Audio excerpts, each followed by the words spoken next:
13th business meeting of this term and its 7th regular meeting of calendar year 2020. Tonight you're about to witness the first. It's the most unusual and therefore perhaps among the most historic meetings of the Metro Council in its 57 years of existence. Because of concerns concerning the coronavirus pandemic, the Council will conduct its business tonight electronically for the first time ever. Also, due to health concerns, the public will not be present, and almost all the 40 council members will attend and participate online. The only members in the council chamber tonight are Vice Mayor Jim Shulman, who will conduct the meeting, and also we have Councilman Jeff Syracuse, who is the council pro tem, who would take over the meeting if for some reason Councilman Shulman had to leave the chambers. Also, we have Bob Mendez, who's the chair, who's also a councilman at large and chairman of the Budget and Finance Committee. He handles a significant amount of the legislation that the council will be considering tonight. Council Staff Director and Attorney John Cooper is also here, along with a few other staff members. All of us present tonight are observing the guidelines for social separation. The executive order issued by Tennessee Governor Bill Lee allows local governments and their legislative bodies to meet electronically during this time of emergency to handle necessary business. The council has a 30-page agenda before it tonight. However, because members of the public are not here, the first 6 pages will be deferred. Those pages regard appointments and confirmations, as well as several public hearings on zoning that will be here. Those zoning bills will be deferred until May, we understand. Other legislations on the first 6 pages will also be deferred. There are also 10 bills on first reading tonight. They're usually handled with 1 motion and 1 vote. We expect that to happen again tonight. So taken together, if the council makes all those moves, the agenda could be cut by more than half. With the usual effort to group non-controversial resolutions and second reading bills together on consent agendas, the meeting could be further expedited. All third reading bills are ordinances requiring 21 votes for final approval, so either a roll call or a unanimous vote will likely be required as we go into third reading tonight. It's possible some of the remaining legislation, including some resolutions and bills on second reading that have been controversial in the past, may be deferred as well tonight. It's possible, though, some of them may be debated as well.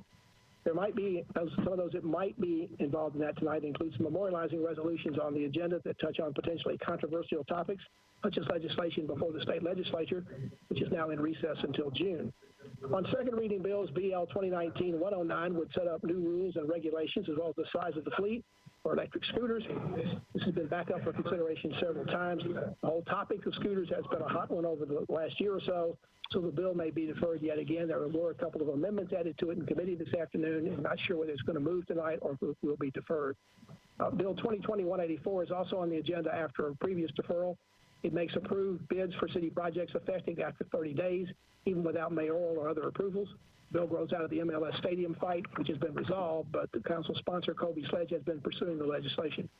On third and final reading tonight, BL 2019-78 is up. It requires non-owner occupied short-term rental properties to be a minimum distance away from schools, parks, playgrounds, and other facilities. That's similar to requirements that are required for establishments that sell beer without a waiver from the council. Bill has and likely again will bring up debate if it is considered tonight. The bill up for the first time on second reading is BL 2020-234. It would provide a waiver of certain building permit fees for repair and rebuilding of property damaged as a result of the March 3rd, 2020 tornado.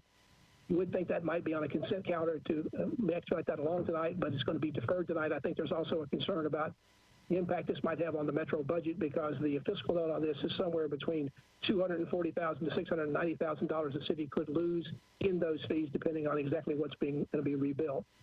Council Bill 2020-149 is on third reading. It will require landlords to give 90 days notice to tenants before increasing rents. This general topic has become more controversial during these economic issues with the economic issues and the job loss coming out of the pandemic. State Supreme Court has banned evictions during the pandemic time and limited other landlord actions without court approval, all this coming at a time when most courts are not in session.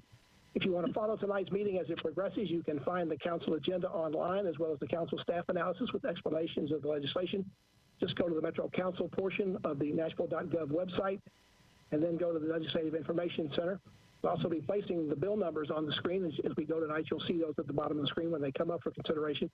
That will allow you to follow along and keep up with where we are in the meeting agenda. Let's now go to Vice Mayor Jim Shulman. He will shortly gavel tonight's historic council meeting to order.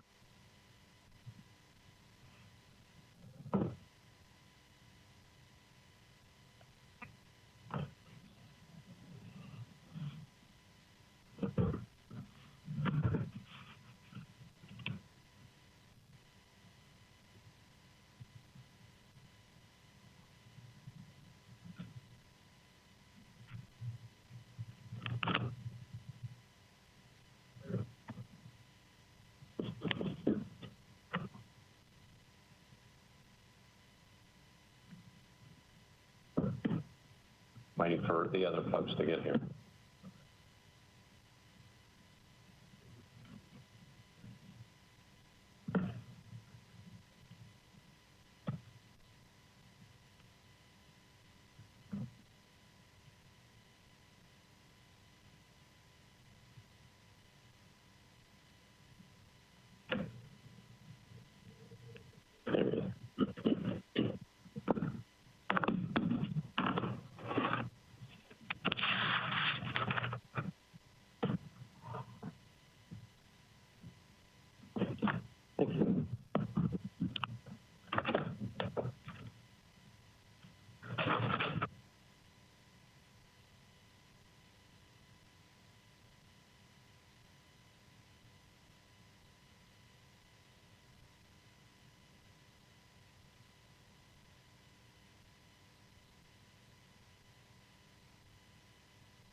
There's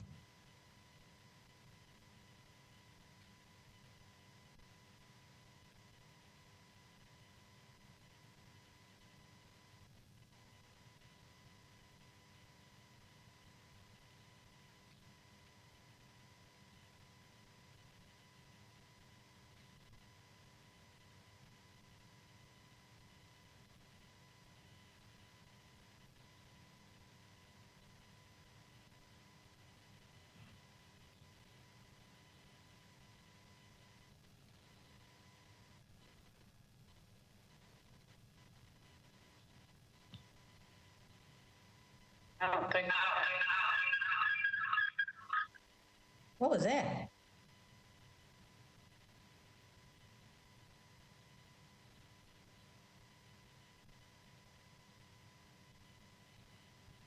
Hey, where are you? Probably comes out.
Okay, awesome, Slade, that fixed it. All right, Vice Mayor, ready for me to start the counter? So Slade, I'm supposed to say a word, right? Hippopotamus. Hippopotamus. Now you can start the counter.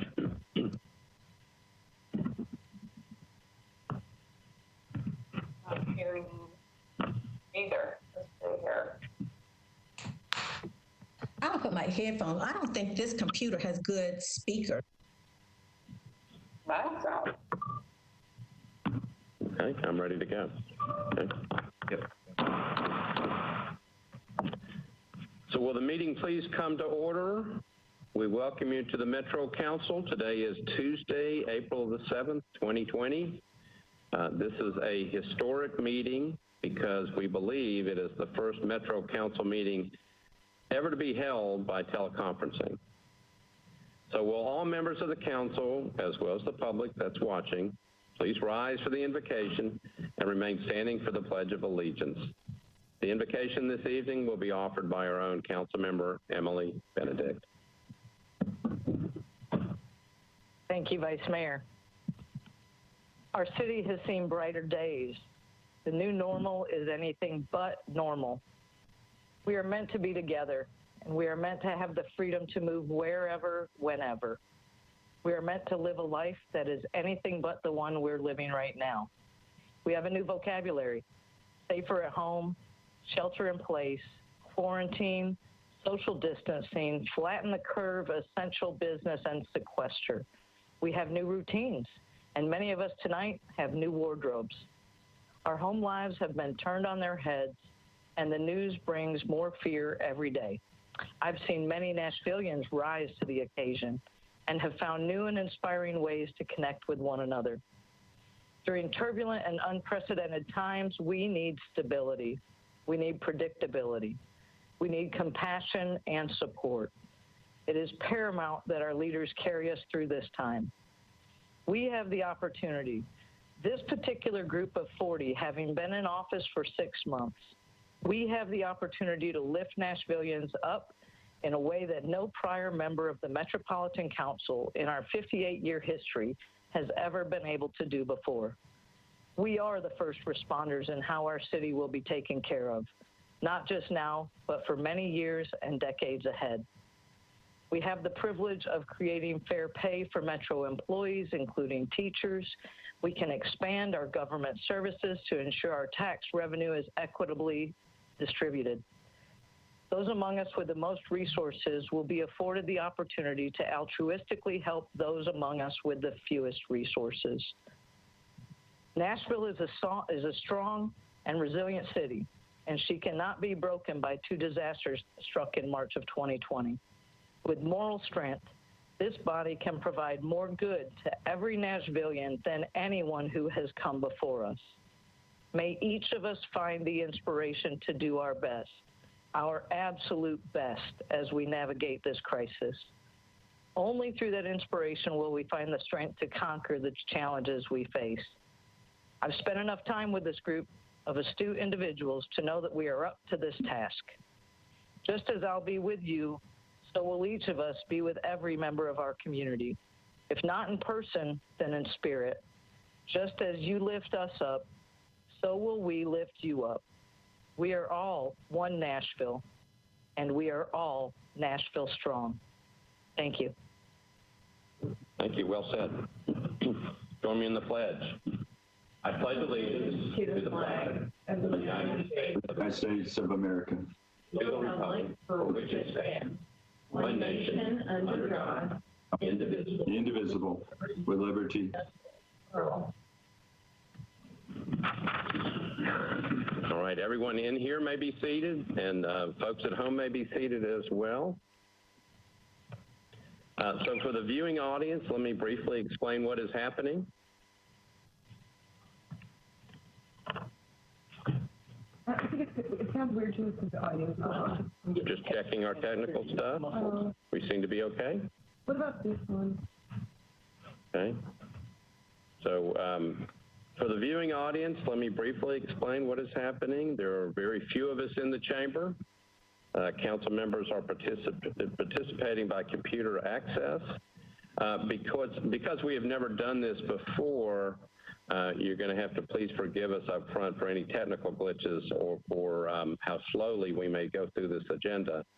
On matters that require a voice vote, we will be checking for those in favor, those opposed, and those who are abstaining. On roll call votes, we will be calling on members one by one. So just hang with us. We've never done this before, so we're going to take our time and make sure we do this right. A couple of housekeeping items for the council members who are on the phones. One, keep your microphones muted when you are not actively speaking on a matter. The noise in the background can be rather loud. Two, if you wish to speak on a matter, you do not now have to text that request anymore. Instead, please use the raise your hand feature that's on your machines that is explained in your instructions. Third, we are being broadcast on Channel 3. We're also being streamed on Nashville.gov. But both that broadcast and the streaming have probably about a 30-second delay. So please pay attention through your connections. Do not be watching either television or watching it on your computer because it won't sync up with your connection. And the last point is, if you are not connected with audio via your telephone right now, please call the support team right now with the phone number that you've been given so that we can make sure you get on this system. Again, we are going to go slowly. We are going to make sure that we do this right. We appreciate all the work of everyone who is in this room, everybody who's been trying to put this thing together, the work of the council members, the work of the council staff. We appreciate the viewing public, and this is, again, a first for all of us. We're going to see how we get through this. So having said all that, we're now ready for our first test. So we will not be suspending the calling of the roll as we usually do, but instead, in order to determine who is present for this meeting, I'm going to ask the clerk to call the roll. So she is going to go through and call them individually, call the members of the council individually. Remember, when it is your turn to answer, you need to unmute your phone, and then after you answer, then mute it back. Madam Clerk, you're recognized. Roll will be called. Councilmember Mendez. Councilmember Hurt. Present. Councilmember Allen. Here. Councilmember Glover.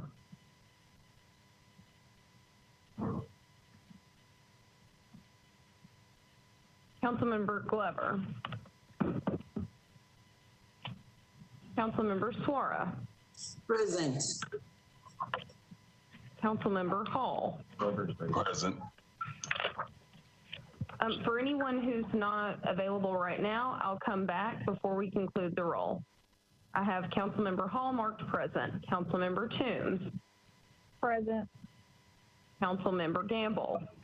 Present. Councilmember Swope. Present. Councilmember Parker.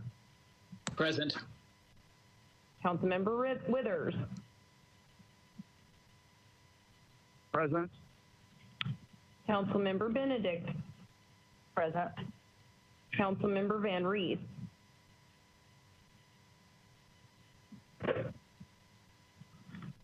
Councilmember Van Rees. Councilmember Hancock. Present. Councilmember Young. Present. Councilmember Hager. Present. Councilmember Evans. Present. Councilmember Bradford. Present. Councilmember Roten.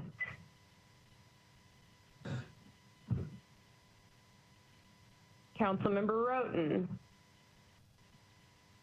Present. Okay, Councilmember Roten present. Councilmember Syracuse. Councilmember Welsh. Access code. Councilmember Welsh. Councilmember Sledge. Present. Councilmember Cash. Present. Councilmember O'Connell. Present. Councilmember Roberts. Present. Councilmember Taylor. Present.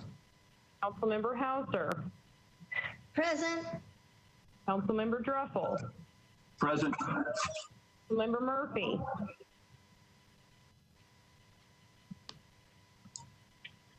Councilmember Murphy. Present. Councilmember Pulley. Present. Councilmember Johnston. Present. Councilmember Nash. Present. Councilmember Vercher. Councilmember Vercher. Councilmember Porterfield. Present. Is this Councilmember Vercher or Councilmember Porterfield? Vercher.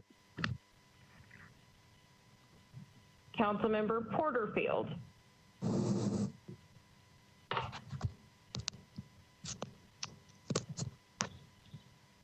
Councilmember Sepulveda. Present. Councilmember Rutherford. Present. Councilmember Stiles. Present. Councilmember Lee.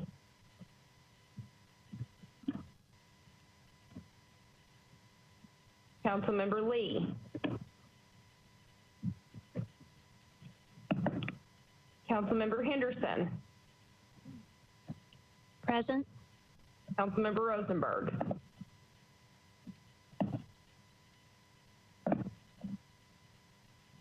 Councilmember Rosenberg. I'm marking Councilmember Rosenberg present, correct? Yes. Yep. Thank you. All right, going back through to the top. Councilmember Glover. Hold on. So, Madam Clerk, I see Mr. Glover. He's got his hand raised on my board, which means I think he's present. Councilmember Glover is present, but his mic is not on. Well, There he is. Vice Mayor. Okay, yeah, Vice Mayor, it is, but I'm having to call it in through my phone. Okay. All right, so that's okay. Councilmember Glover, we're just glad you're with us. He can lower his hand. He is marked present. Councilmember Van Rees. Councilmember Welsh. Van Rees is present. Thank you. Councilmember Welsh. At this time, I cannot confirm if Councilmember Welsh is present. Councilmember Porterfield. Here, can you hear me now? Yes, I do. Thank you, Councilmember Porterfield. Councilmember Lee.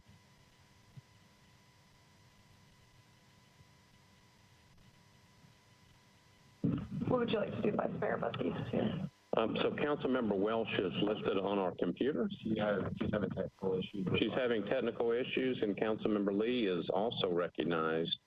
So hopefully we can confirm their presence in just a little bit. So once you add up, how many people do we have on the phone?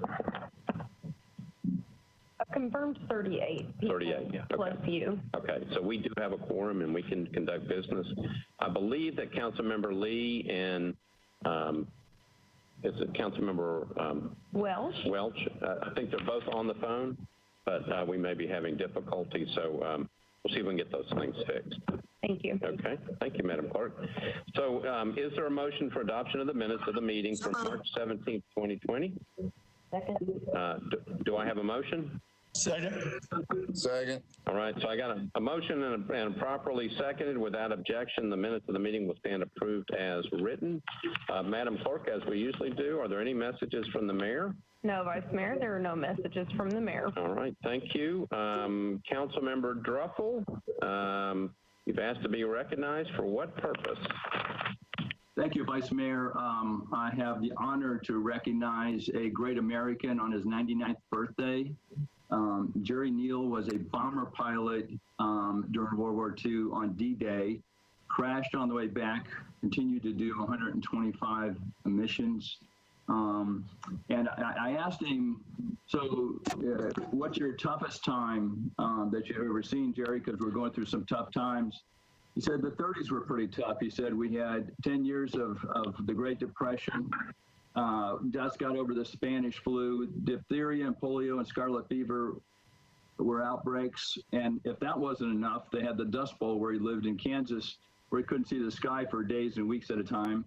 So he said, we're going to make it through, and not to underestimate what we have now, but some of our great Americans have seen some tough times, and I know as a city, we're going to make this through. So let's recognize Jerry Neal on his 99th birthday. Thank you. So we would all clap, but we've got everybody muted. Jerry Neal, happy birthday. As you may remember, Mr. Neal has been here and gavelled in this council before. What a tremendous history to that gentleman. And we wish him a happy 99th birthday, and we wish you good health, and we want you to stay safe. So happy birthday, Mr. Neal. Councilmember Rosenberg, you are recognized for a couple of motions. Thank you, Mr. President. I make a motion that the April 7th, 2020 Metropolitan Council meeting agenda constitutes essential business of this body and the metropolitan government, and that meeting electronically is necessary to protect the health, safety, and welfare of Tennesseans in light of the COVID-19 outbreak. All right, so that's a motion. It's properly seconded. Any discussion on that motion? I'm checking. Anybody have any questions about the motion? Again, it is a motion for that the April 7th, 2020 Metropolitan Council meeting agenda constitutes essential business of this body and the metropolitan government, and that meeting electronically is necessary to protect the health, safety, and welfare of Tennesseans in light of the COVID-19 outbreak. I'm double checking. It's been moved, properly seconded. So here is where we test. What we will do is I will ask, let me just make sure we understand what we're doing. I will ask for those in favor to say aye. Not yet. So you open up your machines and say aye if you want to, and then you close them. I'll ask for those who are opposed to say no. Open up the machines to say no if you want to. Close the machines back, and then I want to know if anybody wishes to abstain. We'll do that as well. And then I will announce the vote. So we are voting on the motion. It is properly seconded. I see no one in the queue for discussion. All those in favor, please say aye. Aye. Aye. Aye.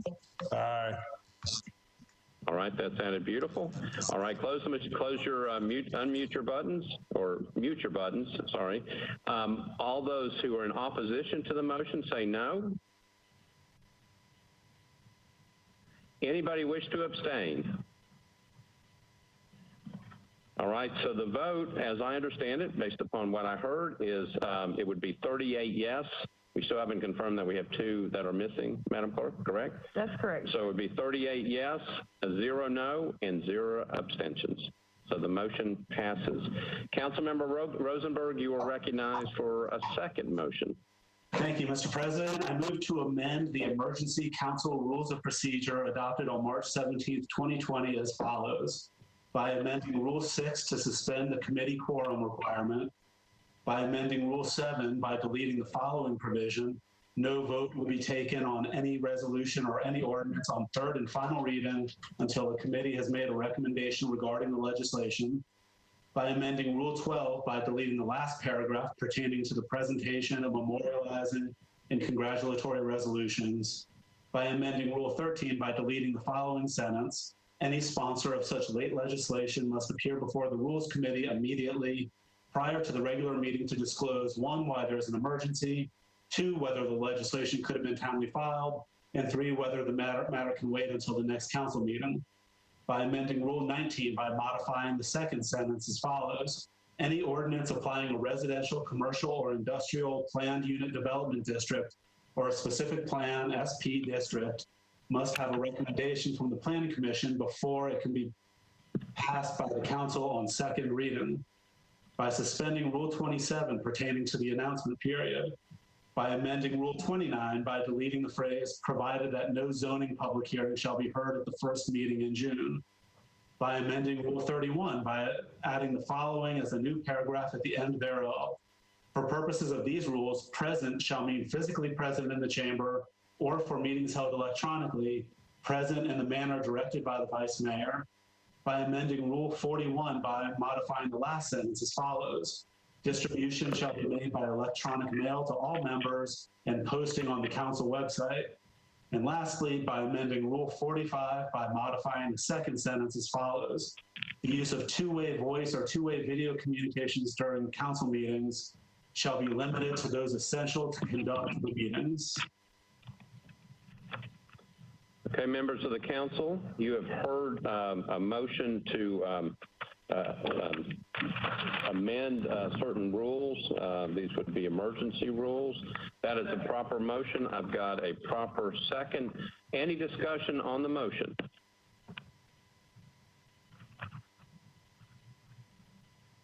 I'm looking. I see no one in. Councilmember Allen, you are recognized. Thank you, Mr. President. Just to clarify, these emergency rules have a specified end date built into the original emergency rule. Is that correct? So, Mr. Cooper, do you want to answer that question? Or I can go back to Councilmember Rosenberg. I think the emergency rules are to take, those will sunset once we are able to reconvene as a full body together in the chamber. Councilmember Rosenberg, any other comments on that? No, Mr. President. Okay. So my guess would be, Councilmember Allen, that, yeah, these are emergency rules that would be in effect while we're in this emergency period, and that at some point the proper motion by the chairman would be to take us back to the original rules. Councilmember Allen, does that help answer your question? Okay, thank you very much, yes. All right. Any other questions on this? Councilmember Glover, you're recognized. So I simply want to make sure I understand. If we don't have a date in it, once we are able to convene and we meet like we normally do, then it will be brought back from the chair in order to lift the emergency rules that we're going to abide by at this time. Correct. That is correct. Did you hear the answer? Yes, sir. Thank you, Vice Mayor. Okay. All right. Thank you, Council Member.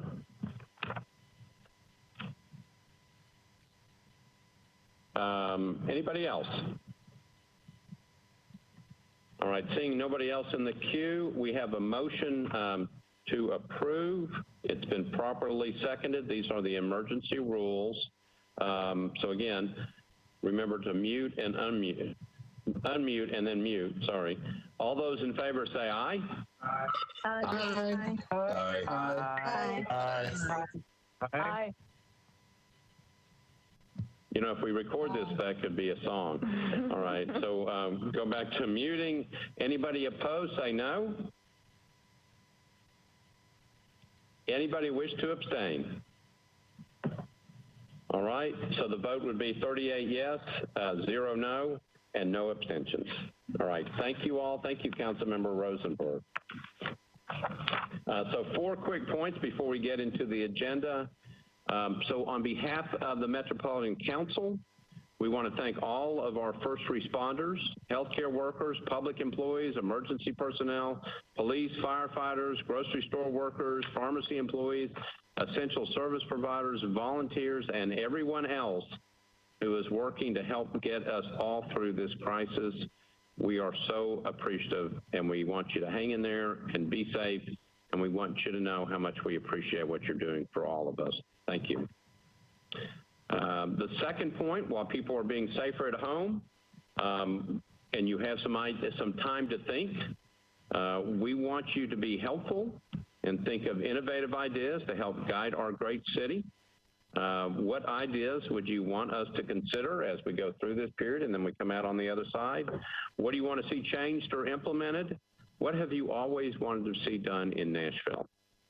We want you to let us know. So we would ask that you send your email suggestions to Elise Waller of our staff, and she will share them with the rest of the council. So we would very much encourage you to think through what you would like to see as we have this time down, this downtime. We would like for you to let us know what you would like to see to make Nashville better. This is a good chance for you to let us know.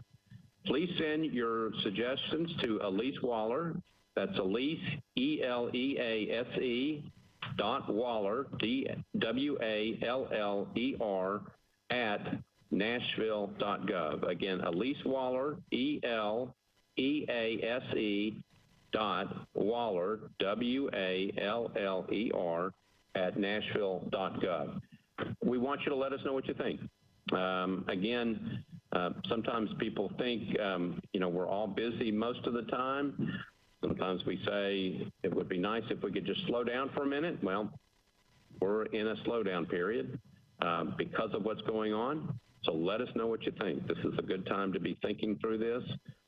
As we come out on the other side of this thing, we want to be a better city, and we would like to hear what you think.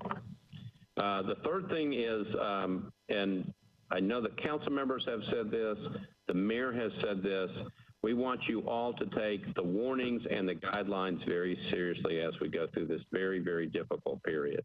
It's a difficult time for people. We know that. We want you to keep stepping up. We want you to keep doing what you're supposed to be doing. We want you to practice social distancing and keep being safer in place. The next weeks are going to be crucial in our efforts. That has been made very, very clear.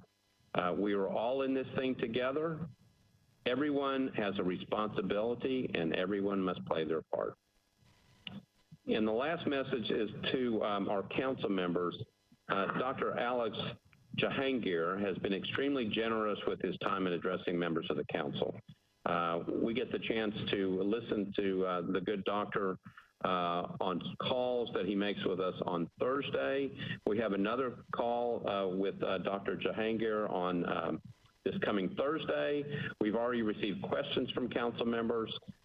If council members who are listening still have questions that they want Dr. Alex to answer this Thursday, please send them to our own John Cooper, john.cooper@nashville.gov by 8:00 a.m. tomorrow morning, and we will get them on the list.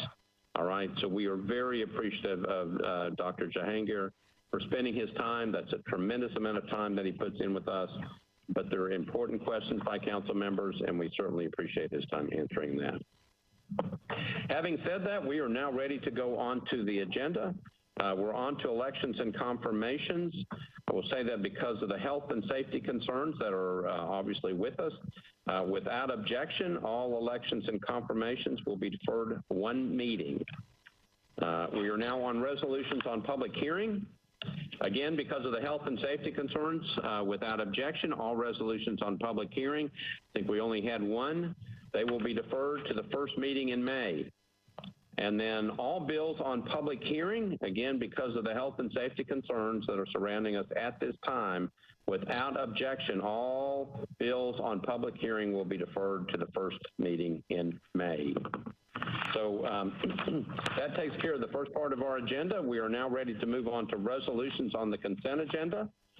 What we will do as we normally do it, we're going to go through items that are on the consent agenda. I'll go through this very slowly for council members. I'm going to go through which ones are on the consent agenda, which ones have been bumped. If something has been bumped, if you will hit your button, then we will make sure that we get everything in the right place. So I am on page, on my page, hold on the regular agenda, it is on page 7. Just to make sure we're all on the right page, we're on page 7. It starts with resolution RS 2020-202. That is bumped off the consent calendar. Resolution RS 2020-209, that has also been bumped off the consent calendar.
now. We're good? You should be good. Okay. Can we get a mic check? So I'm checking. Can you hear me? I'm out of order. You're out of order. This whole damn council's out of order. We can hear you, I'm Vice not Mayor. exactly sure who that is. I think that was Mr. O'Connell. Yeah, we're good. Okay, good. All right, and I will tell you, I touched my face, and I immediately pulled these racks and started cleaning my hands. So I just want you to know that I understand what I'm supposed to do. All right? So I have washed my hands more times in the last 3 weeks than I think I have in my last 59 years. All right, so let's go back. We are now back on the calendar. So let me make sure I'm clear. We're on Resolution 2020-257. That is off the consent calendar. 2020-258 is on the consent calendar. 259 off the consent calendar. 2020-260 on the consent calendar. 261, 262, 263, 264 are not on the consent calendar. I believe 265 is on consent. 266 on consent. 267 on consent. 268 on consent. 269 on consent. 270 on consent. 271 on consent. All right, so let me do this. Let me go back over. I'm just going to tell you the numbers of the bills that are on consent.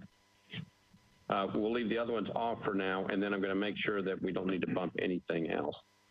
236 is on consent, 244 on consent, 245, 246, 247, 248, 249, 250, 251, 252, 253, 256, 258, 260, 265, 266, 267, 268, 269, 270, and 271 are on the consent calendar.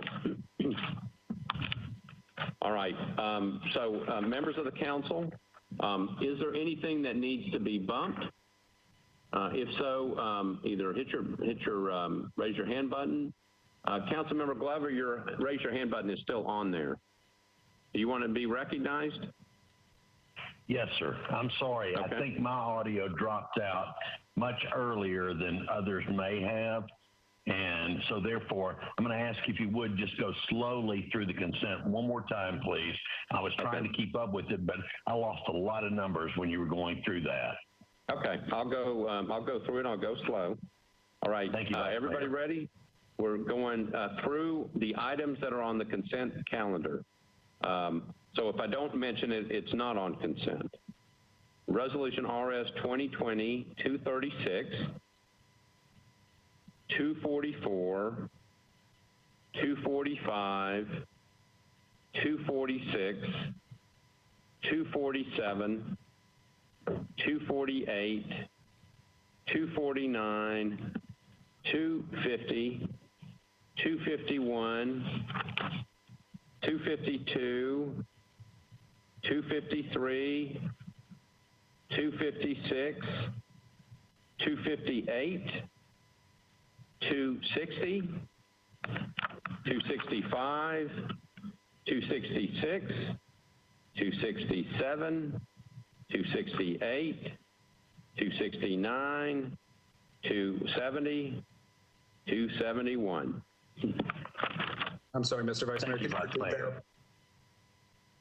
All right, so I've got, I think I heard Councilmember O'Connell and Councilmember Glover. Councilmember O'Connell, were you first? Or was it Councilmember Sledge? Yeah, I was just wondering if you could repeat that, actually. Oh, okay. You want me to repeat the whole thing again? No, I'm just kidding. All right. Thank you, I think that was Councilmember O'Connell. Make sure you mute his button, will you? Okay, thank you. Just kidding. All right, Councilmember Glover, you okay? Yeah, that's good. Thank you, Vice Mayor. Okay. Anybody else with a particular problem? Okay, so as we usually do, I'm going to read through these things, so just hold on. This is a good chance to take a quick break. All right, so we're on resolution RS 2020-236, resolution approving an application for a digital curb challenge grant from CORD to the Metropolitan Government of Nashville and Davidson County, acting by through the Office of the Mayor, to participate in a curb space management pilot program. 2020-244, resolution accepting a grant from Boulevard Bolt Inc. to the Metropolitan Government for the use and benefit of the Metropolitan Nashville Social Services Commission to benefit the House Nashville program to aid homelessness. Resolution RS 2020-245, resolution approving an application for an Arts Build Communities grant from the Tennessee Arts Commission to the Metropolitan Government, acting through the Metropolitan Arts Commission to conduct community arts projects in Davidson County. 2020-246, resolution accepting a grant from Americans for the Arts to the Metropolitan Government of Nashville and Davidson County, acting through the Metropolitan Arts Commission to provide financial and technical assistance to help establish the Diversity in Arts Leadership Internship Program for undergraduate interns. 2020-247, resolution approving a data sharing agreement between the Metropolitan Government of Nashville and Davidson County, acting through the Metropolitan Board of Health and the Tennessee Department of Health to share drug overdose data for program planning and public health intervention. Resolution RS 2020-248, resolution approving a Partners in Protection Shelter Program participation agreement between Metro, acting through the Metropolitan Board of Health, and Behringer Ingelheim Animal Health USA, Inc.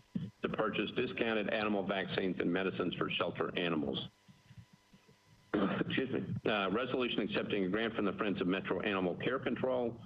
This is RS 2020-249 to the Metropolitan Government, acting by and through the Metropolitan Board of Health to provide funding for shelter animals in needs of emergency medical care. RS 2020-250.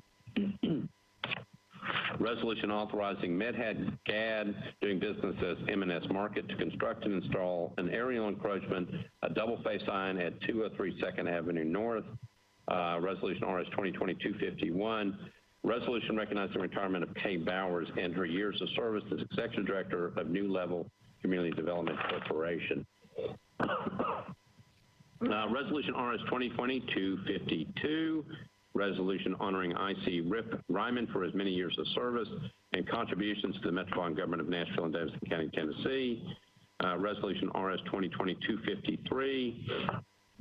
This is a resolution honoring the first responders who assisted Nashville in the aftermath of the devastating tornadoes of March 3rd, 2020. Resolution RS 2020-256.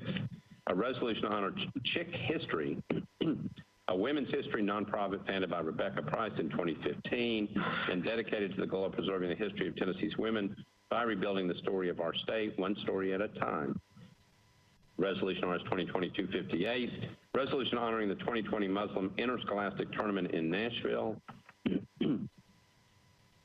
RS 2020-260, resolution proclaiming Saturday, March 28, 2020 at 8:30 p.m. as Earth Hour Nashville 2020. Are we good? Yes, sir. We're bringing you some water, Vice Mayor. Okay, thank you.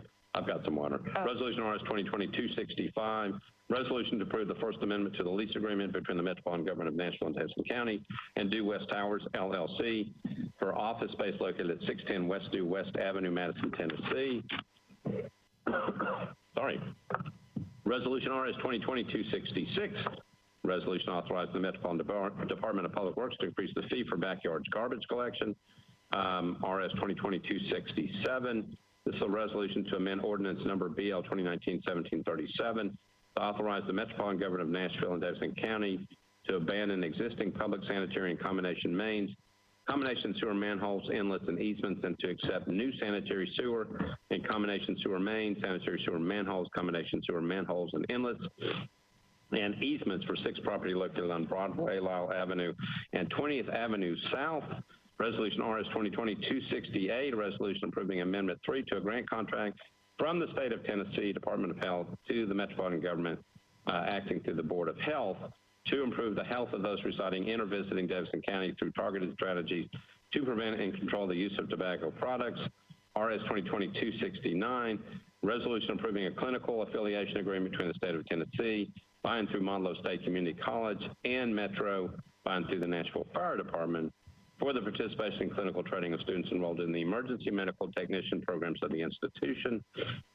Resolution RS 2020-270, resolution approving an intergovernmental agreement by Metropolitan Government acting by and through the Metropolitan Nashville Police Department and the Israeli Ministry of Tourism for extra duty police services, and Resolution RS 2020-271, resolution requesting Metro Nashville Police Department, Nashville Fire Department, Sheriff's Office, and the Health Department to provide injury on-duty leave to all first responders and health workers who contract COVID-19 without having to use accrued leave time and without having to show a specific incident of exposure.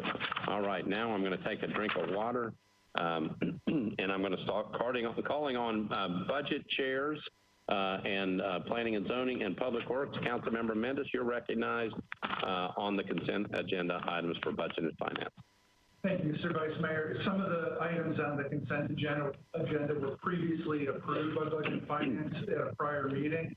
Those are resolutions RS 2020-244, 245, 246, 248, and 249. Others were considered yesterday and approved 12 in favor, 0 against. Those are resolutions RS 2020-247, 251, 258, 265, 266, 268, 269, 270, and 271. All right, thank you. Councilmember Murphy, you're recognized for Planning and Zoning. Planning, Zoning, and Historical took up Resolution 2020-250, moved for approval 13-0. Resolution 2022, oh, I'm sorry, that's deferred. Resolution 2020-256, moved for approval 13 in favor, 0 against. Resolution 2020-265, recommended for approval, 13 in favor, 0 against. Resolution 2020-267, recommended for approval, 13 in favor, 0 against. All right, thank you, Councilmember. Councilmember Henderson, Public Works. Thank you, Vice Mayor. The Public Works Committee met today and recommended approval for 236, 250, 252, 253, 260, 9 and 0, 9 in favor, 0 against. Okay. Resolution 266, 12 in favor, 0 against. And then 267, 9 in favor, 0 against. All right, thank you, Councilmember. Councilmember Rosenberg, I'm going to go to you as head of rules for a motion. I do not know what that motion should be, Vice Mayor. So I think it's your motion to approve the consent agenda. Okay, I move to approve the consent agenda. Second. All right, so I got a motion, which is typically done by the rules chair. A second. Any discussion? I'm looking. All right, seeing nobody in the queue, can you know the trick? All those in favor say aye. Aye. Sure. Aye. Aye. Aye. All right. All right, thank you. All those opposed say no. Any abstentions?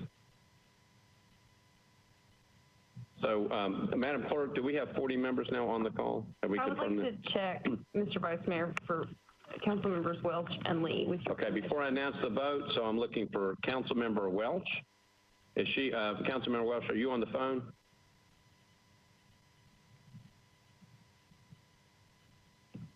And I was also checking on Councilmember Lee.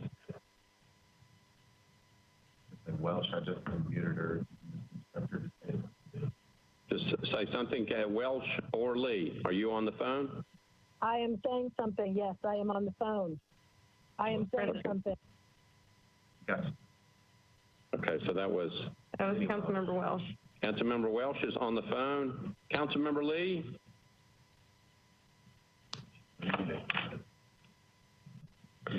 All right, so having taken the vote, it was 39 for, 0 against, 0 abstentions.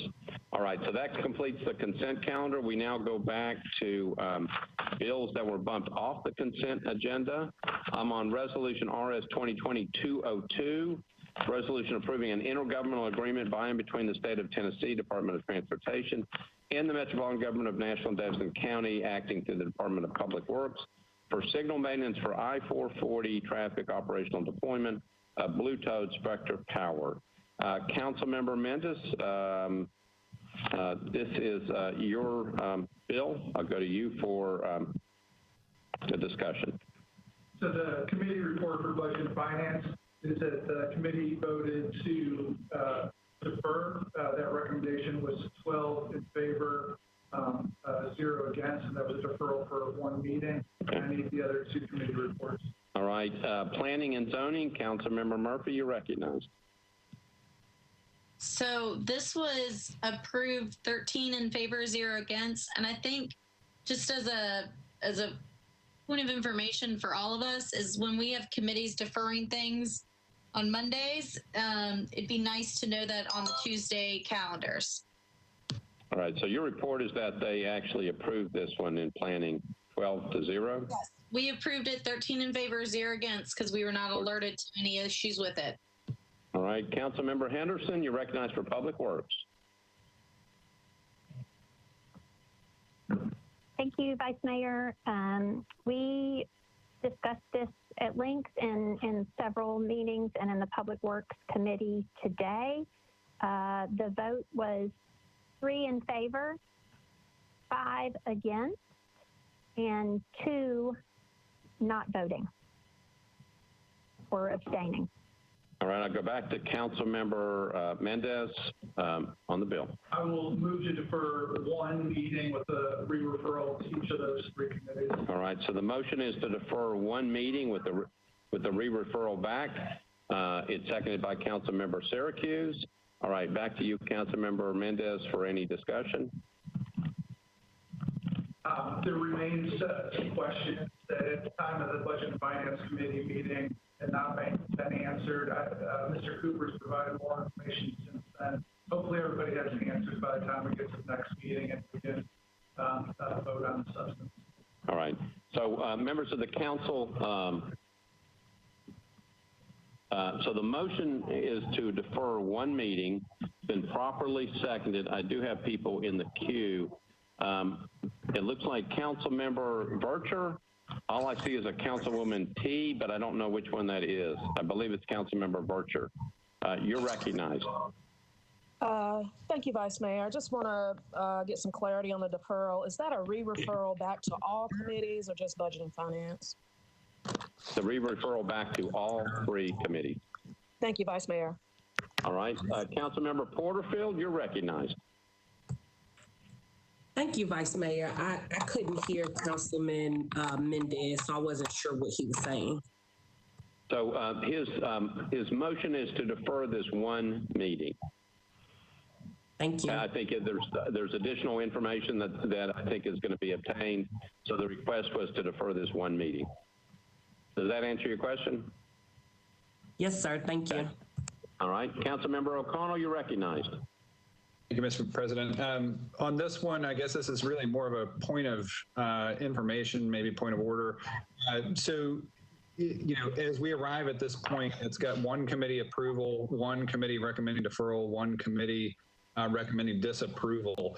Will those committee recommendations basically be erased when this goes back through the re-referral process? Like when this comes back for another reading, will those updated committee recommendations be what are applied or what should be considered by the body as a whole?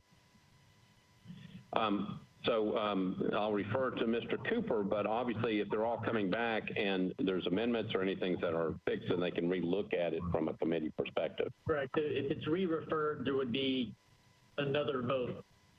Yeah, perfect. They can come back and then they can re-vote on the bill. Again, the motion here is to defer 1 meeting. Does that answer your question, Council Member? It does. That's perfect. Thank you. All right. Thank you. Councilmember Henderson, you're recognized. Thank you, Vice Mayor. I appreciate the motion for the re-referral. I'm not going to necessarily complicate things, but some of the information that was in question was indeed provided to the Public Works Committee and discussed at length. So, again, I don't want to decline the re-referral necessarily, but I did just want the body to be aware that the Public Works Committee has discussed this at length previously and then again today. I mean, we welcome continued discussion, but that's I think our discussion there is reflected in our vote. For what that's worth, just for the record, thank you. No, so noted. Thank you. Thank you, Councilmember. I've got Councilmember Glover. Do you wish to be recognized? Yes, very briefly, Vice Mayor. So in the event we don't get this right, I would simply like to ask Mr. Cooper if it gets deferred again, are we following the same rules as normal next time, or does that change? That's my first question. The second thing would be, is it possible for Chairman Mendez, if he is standing in the middle, can we turn a mic on close to him, because it's really hard to hear him? So Councilmember Mendez, just like everybody else in this chamber, is back in a chair, not in his actual chair. Right. And he has to come forward and wish to speak. So that's how you hear him. So we're trying to make sure that we practice good social distancing and keep him 6 feet away from all of us. But we'll try to get him to speak louder when he comes a little closer to the microphone. So can you turn on my microphone on my desk when he's speaking, if that's possible? We cannot do that. That's the problem. Okay. All right. Yeah. Thank you, sir. All right. Thank you. So Councilmember Virtue, your hand is still up. Do you still wish to speak? They need to all clear. I would instruct them to clear their Glover. Do you want to? Councilman? So Mr. Cooper is going to answer your question. Councilman Glover, the emergency rules the council enacted suspended the rule that makes multiple deferrals and indefinite deferrals. So as long as we're operating under the emergency rules, that's not an issue. Thank you. All right. Sorry, Councilmember Glover. Too many things going on here at the same time. All right. Does that answer your question? Yes, sir, Vice Mayor. Thank you, sir. All right. So Councilmember Porterfield, Councilmember Virtue. Councilmember Virtue took her hand off. Councilmember Porterfield, your hand is still on. Do you wish to be recognized? It just disappeared, so I guess the answer is no. All right. Anybody else on this? I'm checking, I'm looking, don't see anybody else. So the motion is to defer one meeting. Again, it was properly seconded. That's what we're voting on at this moment. All right. So seeing nobody else in the queue, we're ready to vote on a deferral motion for one meeting. All those in favor say aye. Aye. Aye. Aye. Aye. All those opposed say no. Anybody wish to abstain? So I believe the vote for the deferral motion is 40 yeses, 0 noes, and 0 abstentions. Thank you. All right, so we're on to Resolution RS 2020-209 by Councilmember Nash. This is a resolution requesting the Davidson County delegation to the Tennessee General Assembly to support a change in state law to include stormwater utilities among the utilities covered under the Wastewater Treatment Authority Act. Councilmember Nash, you are recognized. Thank you, Mr. Vice Mayor. I'm going to withdraw this bill. I think it's a topic worthy of discussion, but not at this time and not with these finances and this pandemic in process. All right, so this bill is withdrawn pursuant to the wishes of the sponsor. 2020-209 is withdrawn. Resolution RS 2020-238, resolution authorizing the Metropolitan Development and Housing Agency to negotiate and enter into a pilot agreement to accept payment in lieu of ad valorem taxes with respect to a multifamily housing project located at 0 Murfreesboro Pike, known as Hobson. Councilmember Stiles, you are recognized.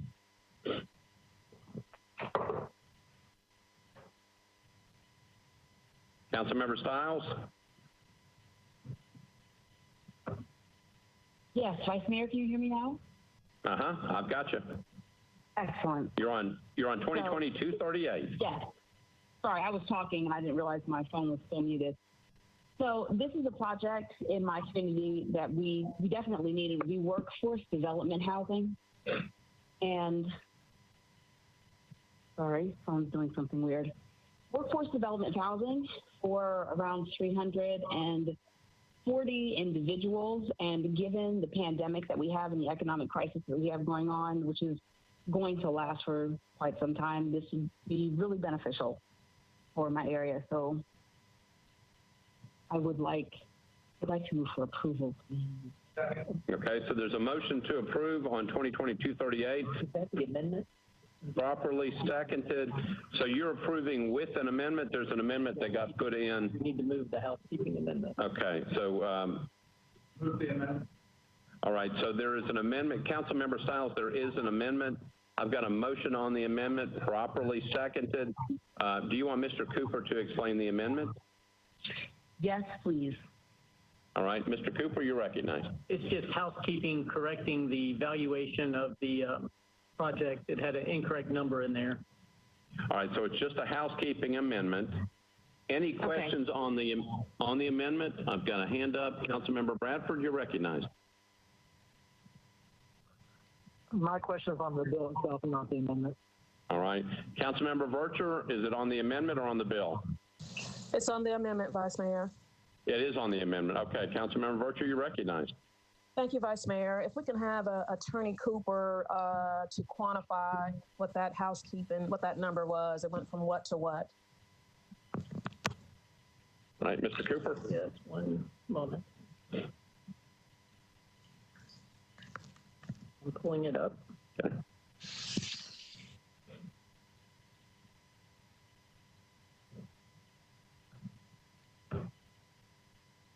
Okay, it changes the balance of the amount of annual funding. It was listed as $2,179,571. That goes to the $2,500,000. And then it changes the value of the project when completed from $18,622,230 to $46,555,576. And this is the pilot, Attorney Cooper? Sorry, Councilmember Vercher, could you repeat your question? This is the pilot? This is the pilot, that's correct. Okay, I like to be marked as abstaining. Okay, you'll be, did you say you'd be abstaining? Mayor. Okay, all right. All right, so are you abstaining on the amendment or are you abstaining, will you abstain on the entire bill? A resolution, sorry. On the entire bill. Okay, that's what I needed to know. Okay, thank you. Anybody else on the amendment? All right, so we are voting on an amendment to Resolution RS 2020-238. Seeing nobody else in the queue, the motion is to approve the amendment. All in favor say aye. Aye. Aye. Aye. Aye. Aye. Aye. All opposed say no. Aye. I think that there was a late aye in there. Anybody opposed say no. This is on the amendment. Any abstentions? All right, so the amendment is approved, 44, 0 against, and 0 abstentions. One abstention from Vercher. I think she wants to abstain on the entire bill, the entire resolution as amended. Councilmember Vercher, let me clarify that. You want to abstain on the entire resolution as amended? As amended. Okay, all right. All right, so we're now back on the motion to approve as amended. Or let me make sure that's properly before us. Councilmember Stiles, do you wish to move your resolution as amended? Yes. Properly seconded. We are now on the resolution RS 2020-238 as amended. Councilmember Bradford, you are recognized for discussion on the resolution as amended. David. Thank you, Vice Mayor. I just had a couple of questions as I was going over this. Do we have any, this question kind of goes also with 2020-261. Do we have any data showing how much, like, when we give these tax breaks for these affordable housing programs, what kind of data do we have to show that does it actually work? Does it improve affordable housing? Does it last? What's the effect overall? I'm going to recognize Councilmember Mendez for the answer to that question. Councilmember Mendez, you're recognized. So for these pilot programs, thank you, Mr. Vice Mayor. For these pilot tax resolutions that have been going on for 3 or 4 years now, MDHA requires fairly strict annual reporting about the income levels of the people using the units. And in particular, I think with all of these, they're combined with THDA tax credit, and THDA has very strict reporting requirements. So of all the affordable housing programs we do, I think these pilots probably have some of the most stringent reporting with them. Councilmember Bradford, did that answer your question? I believe so. Just one last clarification. So all right. The other concern that I have is developers take advantage of these tax breaks for the affordable housing, but then once they complete the property, then do they typically sell it to another entity to manage it or to run it? How does that work? I just want to make sure if we're getting a tax break for these companies to create affordable housing, which we desperately need, I want to make sure we're not being taken advantage of. Councilmember Mendez. Again, I think it's safe to say with these pilot programs that there isn't advantage being taken. A lot of the times when this particular pilot program has been used, it's been to preserve existing affordable units. Sometimes it's for new ones, but they've got usually a 10-year time period to them. And they need to stick with the reporting to MDHA and I believe THDA in order to keep getting the benefit of the deal. Councilmember Bradford. I believe that answers all my questions. Okay. Councilmember Allen, you're recognized. Thank you, Vice Mayor. I want to also speak to the value of these particular projects because they are all paired with low-income housing tax credits, which have been shown by a number of studies to be one of the most effective and cost-efficient ways to do to create housing that is affordable. And if Mr. Cooper could explain what the relationship is between this pilot and the low-income housing tax credits and why we are doing this. I think that would help people understand why this particular mechanism has been created. Mr. Cooper? I believe in order to be eligible for the pilot, you have to be participating in the low-income housing tax credit program. So the project has to qualify for that program in order to be eligible to receive the pilot through MDHA. Councilmember Allen? Yes, sir. And then also just to add that I'm not entirely sure what the reason is, but the state of Tennessee taxes the value of the low-income housing tax credit. This is the only state in the country that does that. And all the pilot does is make up the loss of revenue that is connected with that, having to pay tax on that. So it basically just becomes a break-even for being able to use a well-established program, and that's why we do it that's to correct. Offset that. All right. Any other questions from you, Councilmember Allen? No, sir. That's all right. Councilmember O'Connell, you're recognized. All the questions. Okay. So Councilmember O'Connell has called for the previous question. So that requres a vote. So we're going to open up. Well, we're not going to open the machines. We're just going to take a voice vote. I have a point of order. Point of order. Who is asking for the point of order? This is Council Lady Murphy. I don't know if it's a point of order or just a point of information, but I have noticed a trend of a lot of these affordable housing issues. Councilmember Murphy, it's the previous question's been called. You can't talk about the bill. I'm not talking about the bill. I'm not talking about the bill. So what I'm saying is a lot of these have questions that can be done in committee. And so my point of order / point of information is, in the past, they have also been assigned or referred to the planning committee. And so maybe in the future, they need to be assigned there too, so we can have a fuller discussion in respects of the committee process. All right, thank you. We are voting on the previous question. So all those in favor of the previous question, please say aye. Aye. Aye. Aye. Aye. Aye. All those opposed to the previous question, say no. No. Okay, I believe there was one no. Anybody abstaining on the previous question? Good. I believe it was 39 for, 1 against, 0 abstentions on the previous question. We are on the resolution as amended. This is Resolution RS 2020-238 by Councilmember Stiles, Mendez, and Allen. So we are voting on that resolution as amended to approve. All those in favor of the resolution, please indicate by saying aye. Aye. Aye. Aye. Aye. Do we have anybody opposed? If so, say no. And we have 1 abstention. Correct? Councilmember Vercher, you want to abstain? Councilmember Vercher? Correct. Okay. Anybody else wishing to abstain? Vice Mayor, I would like to be reported as abstaining. This is Councilwoman Porterfield. Okay, so Councilmember Porterfield is also listed as abstaining.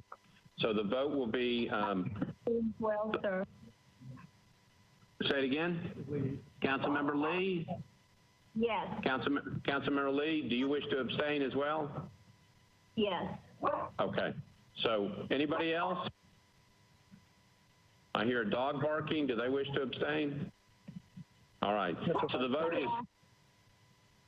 vote is 37 for, 0 against, 3 abstentions. All right. So the resolution RS 2020-238 passes as amended. All right. We're now on Resolution RS 2020-254. This is by Council Members Roden, Vercher, Rosenberg, and a host of other people. A resolution honoring the media's response in the wake of the tornado of March 3rd, 2020. Councilmember Roden, you're recognized. He's having childcare. Councilmember Roden is having childcare issues. That's good. Thank you for telling me that. Councilmember Mendez, do you want to handle this? On his behalf, I'd like to move this resolution for approval. Okay, so I got a motion to approve, properly seconded. Let me get a report from the Public Works Committee. Councilmember Henderson, you're recognized. Thank you, Vice Mayor. This matter was before the Public Works Committee today. We actually had a fair amount of discussion about it vis-a-vis the council body and interaction with media. And so after a robust discussion, there were 5 in favor, 3 against, and 1 not voting or abstaining, rather. Okay. All right, so Councilmember Mendez, back to you. Move approval. Okay, so the motion is to approve. It's been properly seconded. Discussion on the bill. Councilmember O'Connell, you're recognized. Thank you, Mr. President. I spoke to this briefly in committee, and I can't support the resolution. I think, generally speaking, it is not good for the government to get into the business of praising media. I know that many of us directly encountered, as I did myself, members of the media doing either excellent journalism or participating directly in community response efforts, and those specific things should be praised. But this is a relatively blanket statement.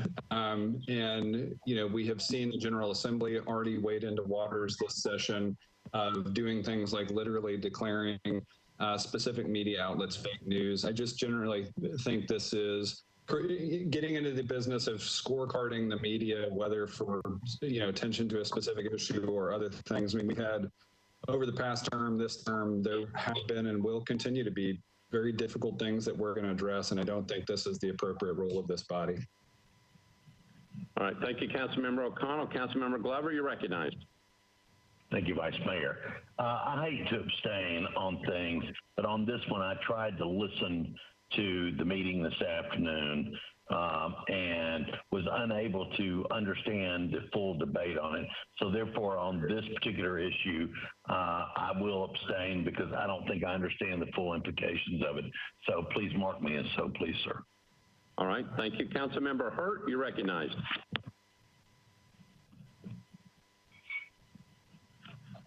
Thank you, Mr. Vice Mayor.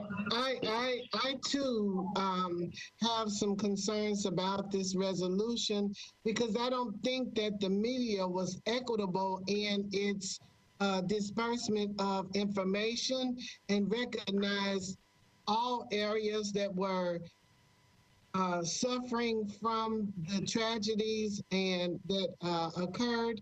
And for that reason, I cannot stand in favor of this resolution. All right, thank you, Councilmember. Councilmember Lee, you're recognized.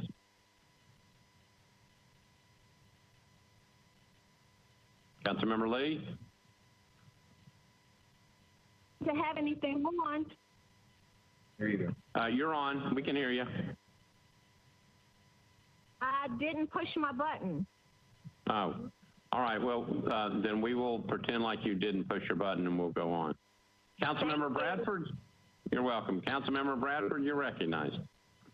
Thank you, Vice Mayor. I just want to speak in support of this bill. I recognize, understand Councilman O'Connell's position, but I want to say the members of our media, both reporters, producers, weather staff, they did an exceptional job of getting out there almost immediately to help cover the situation, to help provide information on recovery and relief efforts. And some of these individuals working 12-hour days, 5, 6, 7 days a week. I really think this is not us. To compare this with the bills at the State House is apples to oranges. We're actually, when something like this happens, I believe it is our job to highlight what's going on. I really do appreciate all the work that our media did after the tornado and what they're doing now to help keep us informed of everything going on. So I just want to say that I'm in support of this bill. Thank you, Councilmember. Councilmember Parker, you're recognized. Previous question. All right, so Councilmember Parker has called the previous question. So we're on the previous question, which means that we're not on the resolution yet. Everyone in favor of the previous question, please say aye. Aye. Aye. Aye. Aye. Aye. Anybody opposed, say no. Any abstentions? All right, previous question prevails 40-0, no abstentions. We are on resolution, it is resolution RS 2020-254. The motion is to approve. It's been properly seconded. Because there are people that seem to indicate that they are voting no, we're going to have to take a roll call vote. So, Madam Clerk, you will take the vote. Remember to unmute and then mute. Councilmember Mendez. Aye. Councilmember Hurt. No. Councilmember Allen. Aye. Councilmember Glover. Abstain. Councilmember Suara.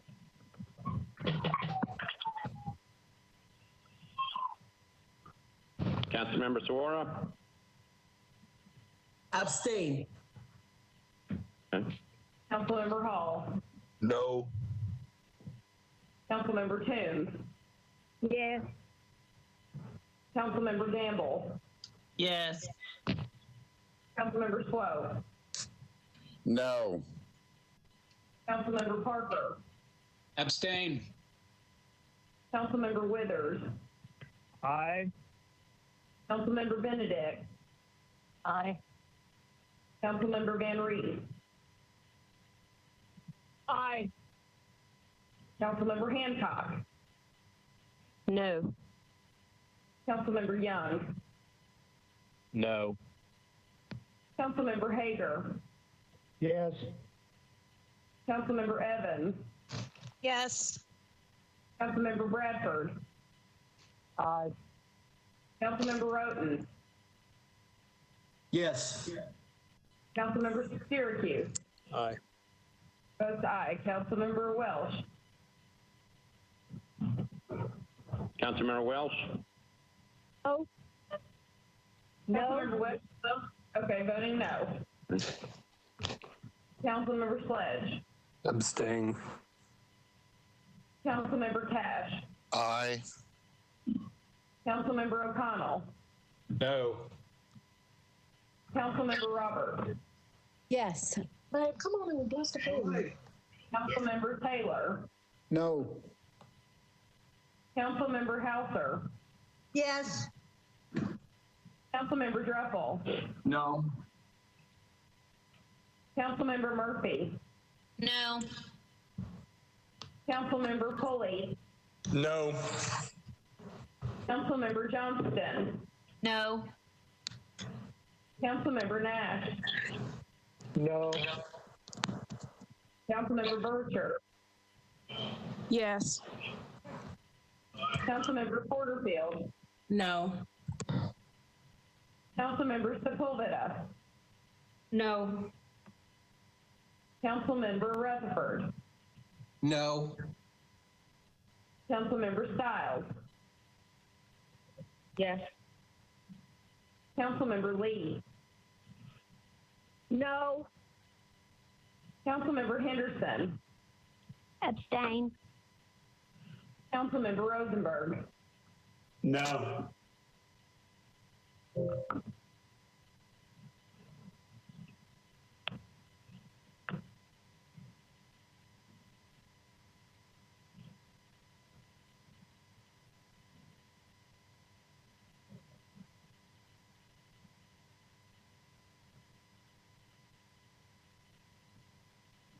No.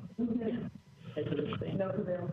Yeah, with 4 abstentions. So it's 15 yes. Is it 18 noes or 17? 18 noes. 18 noes 4 and abstentions. 4 abstentions. So the resolution fails.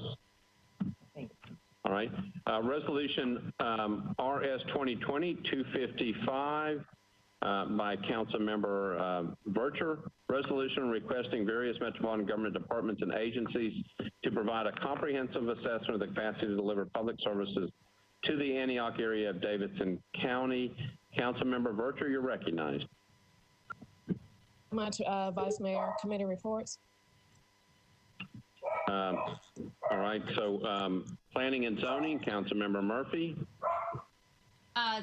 13 in favor, 0 against to defer this to the second meeting in April so we can have a more comfortable discussion once we're used to the technology.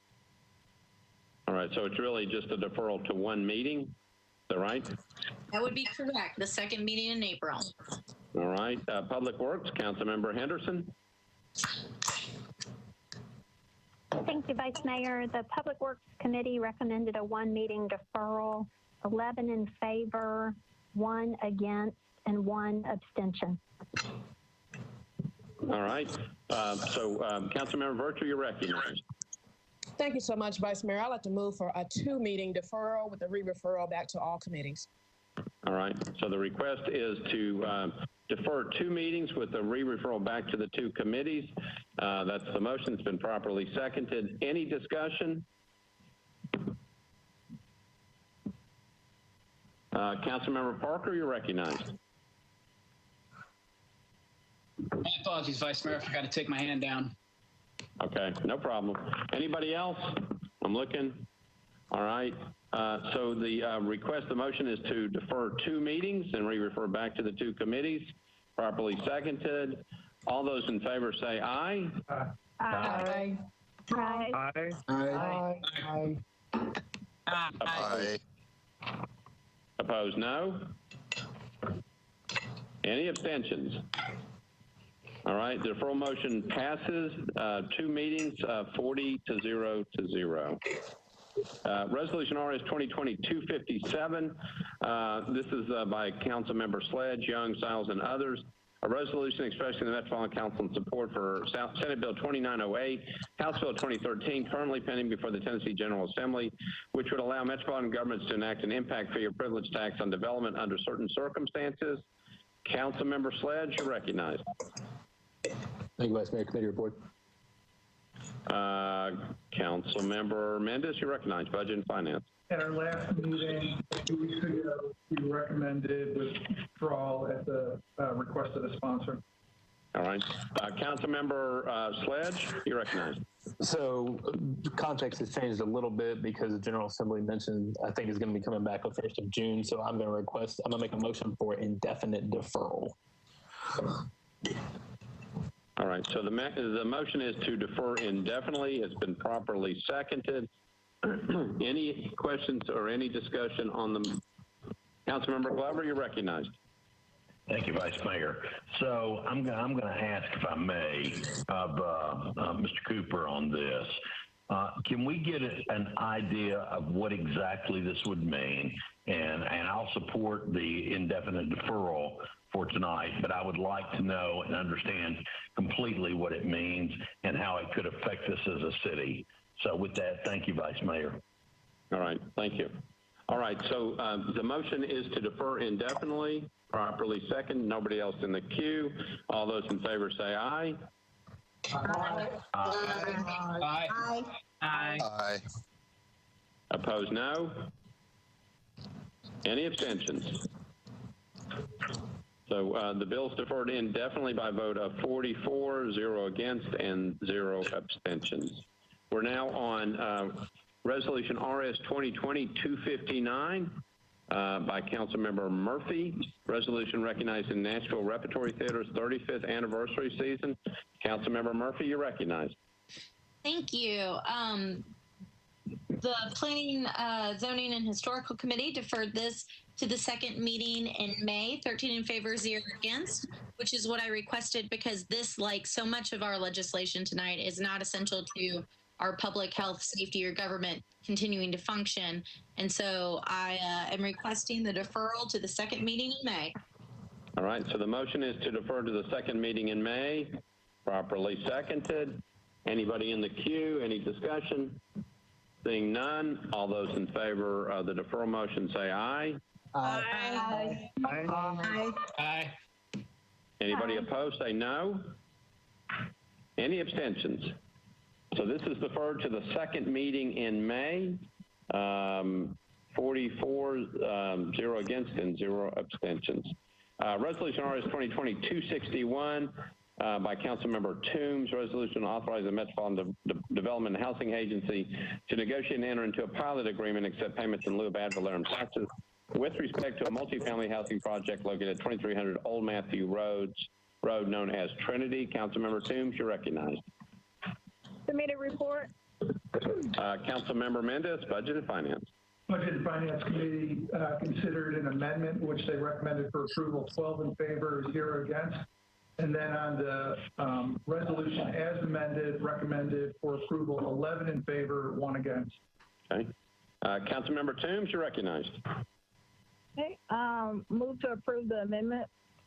All right, so there's a motion on the amendment, properly seconded. Explanation on the amendment, Councilmember Toombs. So the amendment just adds language regarding income averaging, which this developer is going to use to have workforce housing for the pilot program. You're required to, all of the incomes have to equal up to 60% of AMI or less. And so with income averaging, it allows folks who are up to 80% of AMI to be allowed to live there. So the range would be 40 to 80% of AMI. Okay. You've heard an explanation of the amendment. She has moved the amendment. Again, it's been properly seconded. Discussion on the amendment. Councilmember Roberts? Who is the developer on this? Councilmember Toombs? I believe the initials are ELZ. I don't have it in front of me. Councilmember Roberts? I don't have any follow-up question on that. All right. Anybody else in the queue? Don't see anybody. Wait a minute. Councilmember Johnston, you're recognized. Hi. So this may be because I'm new and I don't understand maybe as much as I should or could. But with respect to the situation that we're in right now financially and looking at raising property taxes, quote unquote, substantially, I personally would like a better understanding of what these pilots are. I think that's been one of the things that has contributed to our issue. So I'm hesitant to vote at all on these things because I just don't know enough to know how this works, and y'all are gonna have to forgive my ignorance, but I just want someone to be able to explain to me what this really is, and if there's a way for developers to take advantage of the way this is set up. I just need some more clarification. So I'm going to go to Mr. Cooper for an explanation. Well, I'll answer the first question that Councilmember Roberts had. It's Elmington Capital Group is the developer, and this is the authority to do these pilots was given by the state legislature several years ago for affordable housing projects. Previously, it had just been for economic development projects. Once the state legislation was passed, the council passed legislation that authorized future pilot agreements by resolution. And it's essentially a tax abatement to incentivize affordable housing. And the tax abatement eligibility is tied to participation in the low-income housing tax credit program. Councilmember Johnston? So what are the loopholes that are available for developers to take advantage of this in order to continue to develop and yet pay lesser taxes? As was discussed in the previous pilot discussion a few resolutions back, there really aren't any loopholes on this one. I mean, it's a pretty tight program. It's well managed, it's well documented, well reported.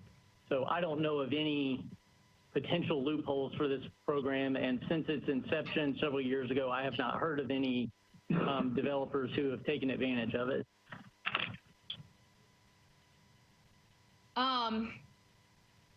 Okay. Is there any way that this will concentrate poverty by location requirements?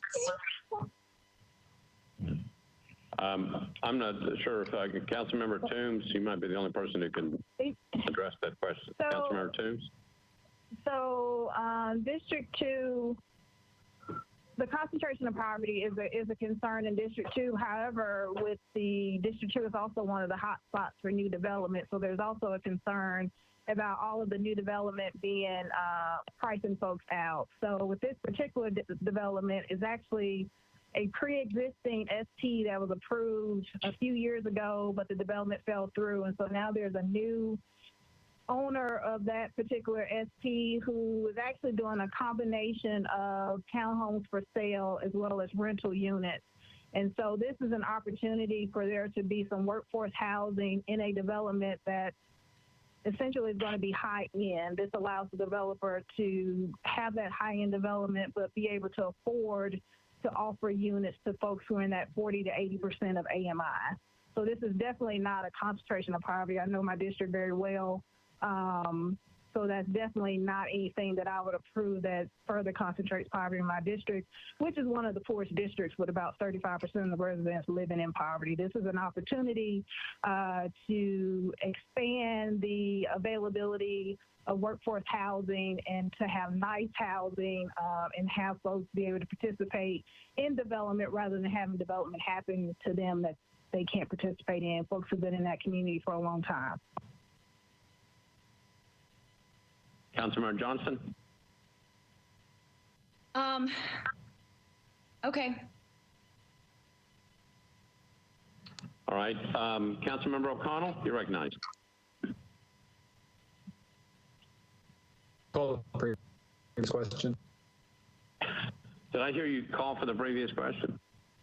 It was kind of broken up. Did. I think that's what you did. Yeah, sorry. All right. Audio issues. So, all right. So the call is for the previous question. We're voting on the previous question.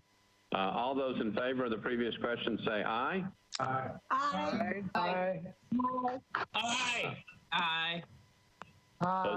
Those opposed, no. Those opposed say no. Any abstentions? Vote. The previous question prevails 40-0. We're on Resolution RS 2020-261 as amended. I believe that we may have a negative vote, so we're going to have to take a roll call vote. What we can do is do a voice vote, and then if there are negative votes, ask them to click the raise the hand button, and we can acknowledge it that way. Okay, so Mr. Cooper is saying... Point of order. Yeah. Councilmember Glover. I wanted to wait until the amendment passed, and now, I mean, if we're on the bill, can we discuss the bill? I thought we had passed the amendment. Did I miss something? I'm checking with the clerk. Do we remember if we passed the amendment? I thought the amendment had gone on. I have that we adopted the amendment. You've got that we adopted the amendment? That's right. Okay.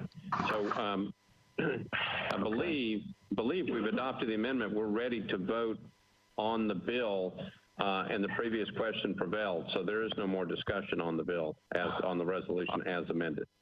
Okay? So we're going to have to vote now. All those in favor, we're going to try by voice vote. All those in favor of the resolution as amended indicate by saying aye. Aye. Aye. Aye. Aye. Absolutely. Aye. Those opposed say no. Any abstentions? Okay, so the resolution as amended passes 40-0. All right, we're now on resolutions 2020-262, and I think we can take 2020-263 and 2020-264 all at the same time. I'm looking at Mr. Cooper, and I believe they all have substitutes. So let me read the captions on all three. 2020-262, resolution authorizing and providing for the financing and the construction of a wastewater facilities project, including authorizing the execution of applications, contractual agreements, and other necessary documents making certain representations, certifications, and pledges of certain revenue in connection with such financing. 2020-263, resolution authorizing and providing for the financing and the construction of a water facilities project, including authorizing the execution of applications, contractual agreements, and other necessary documents, and making certain representations, certifications, and pledges of certain revenue in connection with such financing.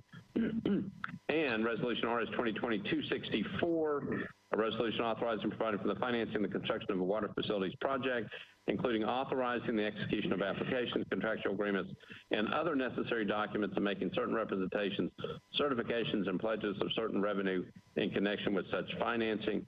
I don't know which one I read better. They all sounded the same to me. We're on 2020-262, 263, and 264. Councilmember Mendes, you're the sponsor of all three. Thank you. Budget and Finance Committee, for each of the three, considered a substitute and recommended approval, 12 in favor, 0 against. And the committee also recommended approval of the resolutions as substituted, each of them 12 in favor, 0 against. And I need one more committee report. All right, Public Works, Councilmember Henderson, you're recognized. Thank you, Vice Mayor. We considered 263, 264, all three of these bills. I apologize. Is it 265 is the third one? No, it's 262, 63, and 64. But we've got you. Thank you. Correct. And Right. we recommended approval of the bills as substituted, 12 in favor, 0 against. Okay. All right. Thank you. Back to you, Councilmember Mendez. You recognized for motion on the substitute. For each of the three, I'd like to move the substitute. All right. So the motion is to approve the substitute on 262, 63, and 264. Properly seconded. Explanation of the substitute. I'll ask Mr. Cooper to do that, please. Mr. Cooper, you recognize.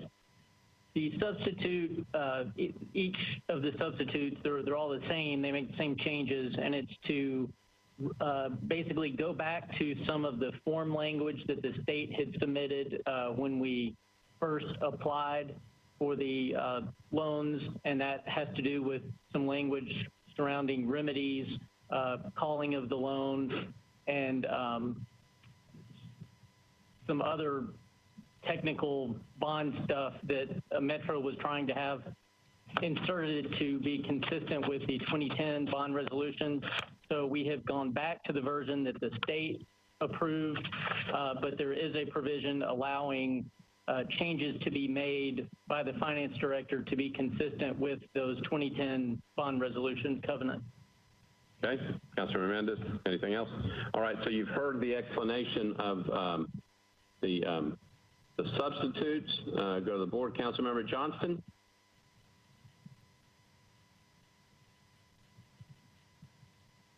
Councilmember Johnston, you're recognized.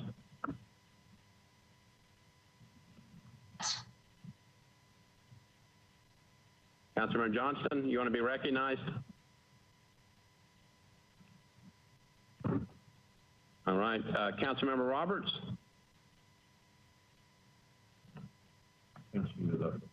No, I wasn't in the queue. All right. Your hand is up. Okay. So, yeah. All right. That was from a while ago. All right. Okay. All right. So the motion is to adopt the substitute, properly seconded. Nobody else in the queue. All those in favor of the substitute for all three resolutions say aye. Aye. Aye. Aye. Opposed say no. Any abstentions? Okay, substitutes adopted on 262, 263, and 264, 44-0 again.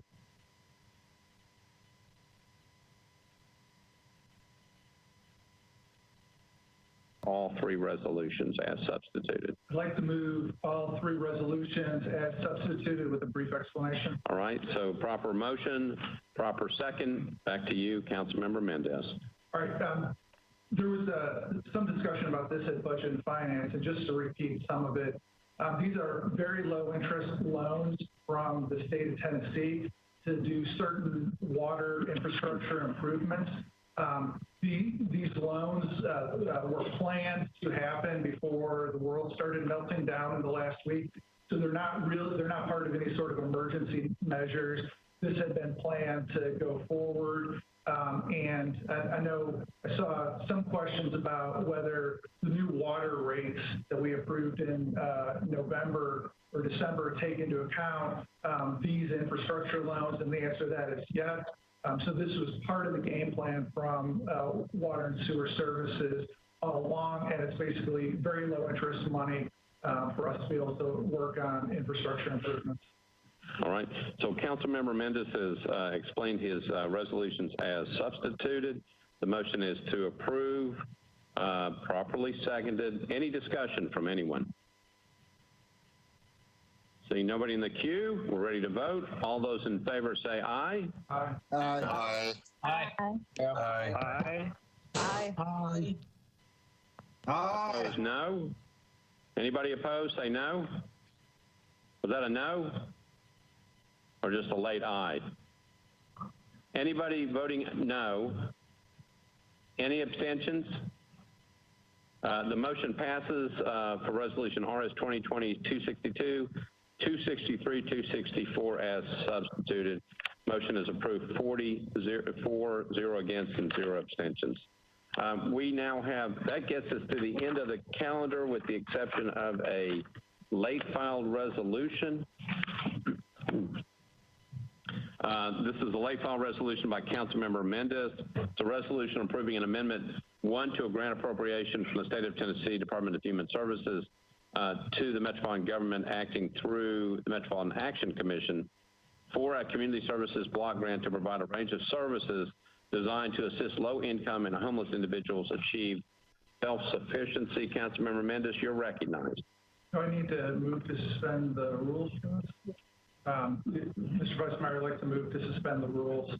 All right, so Councilmember Mendez has moved to suspend the rules. The idea of going in front of the Rules Committee has been waived by the emergency rules.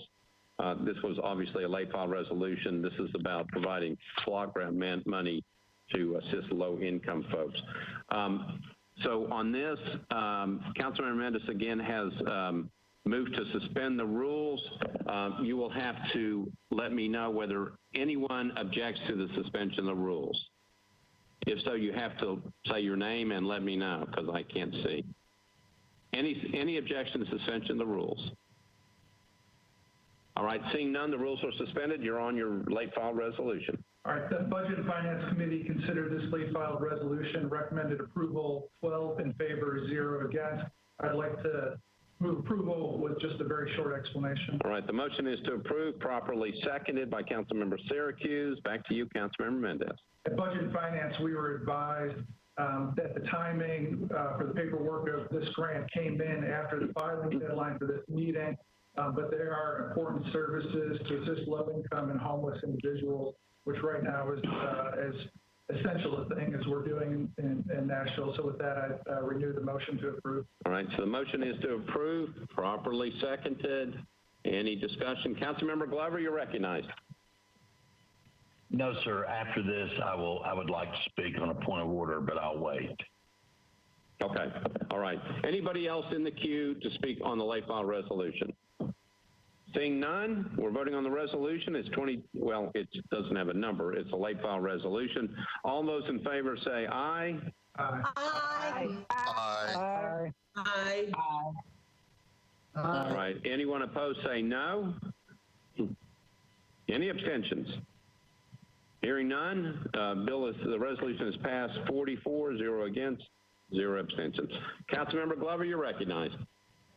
Thank you, Vice Mayor. Given the fact that we are, well, me, I will say specifically me, the challenge of trying to hear and understand some of the questions that are occurring, et cetera, we've waived a lot of our rules tonight, but yet the call to question seems to always stand without being able to fully answer some questions, especially when it deals with money that the city is obviously committing to.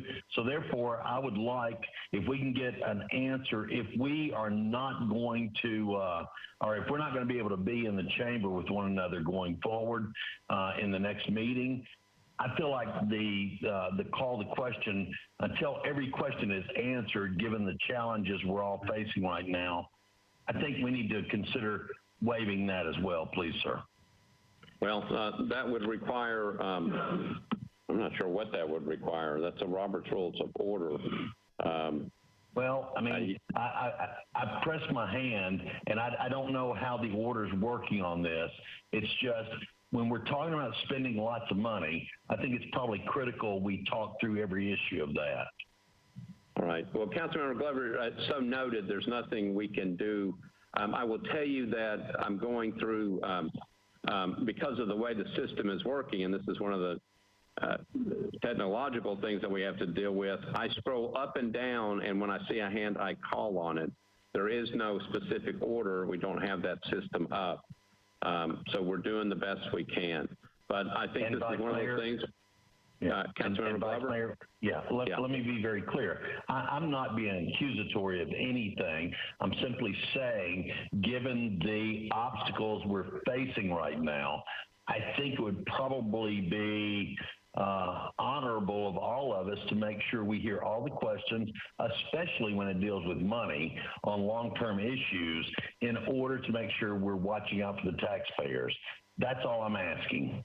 All right. So your point's well taken. I've got it. Councilmember Rosenberg, you're recognized. Thank you, Mr. President. Previous question. Thank you, Councilman Rosenberg. We don't have anything in front of us right now, but thank you. All right, and I think I have Councilmember Bircher laughing. Good. All right, so we're now on bills on introduction and first reading. We usually take these up all at one time. Does any bill need to be bumped off of first reading? I'm checking. Councilman Rosenberg, your hand is still up. Have you just not forgotten to take it off? Councilman Rosenberg? There goes your hand. Councilmember Lee, you're recognized. Yes, and you can help me word this. I would like to defer 2020-221 until we are taken off of the meeting restrictions. So do you want to just bump it off of first reading? So if you want to pull it off of first reading, we can take it up separately. All we're trying to do is figure out what bills need to be bumped off as we take all the other bills up on first reading at the same time. So if you would like to remove it, we're going to pull it up and take it up separately. Thank you. Any other council members want to take up any other council members want to bump any bills off of first reading? Councilmember Taylor, you're recognized. Councilmember Taylor. Thank you, Mr. President. Yes, I would like to bump BL 2022-72, I believe.